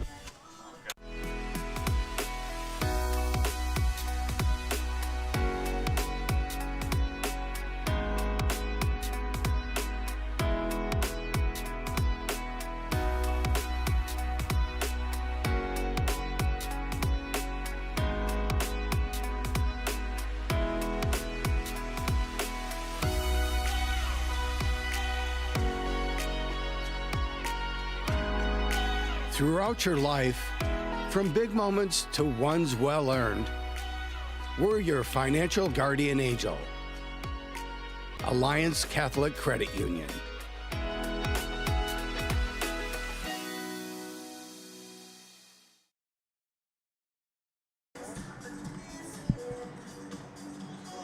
All right, welcome back, everyone. I am here with the MVP of the 2020 USPBL All-Star Game, Ty Hensley. It's well-deserved. I mean, I know you said you only pitched 5 innings today. However, that also, you pitched a combined no-hitter. So that is your 2nd combined no-hitter, along with your solo no-hitter for this season, on top of everything else. So congratulations on that, as well as being named the MVP.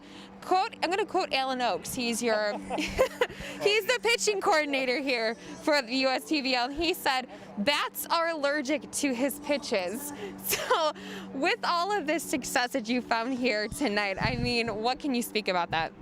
Well, I hope it stays that way.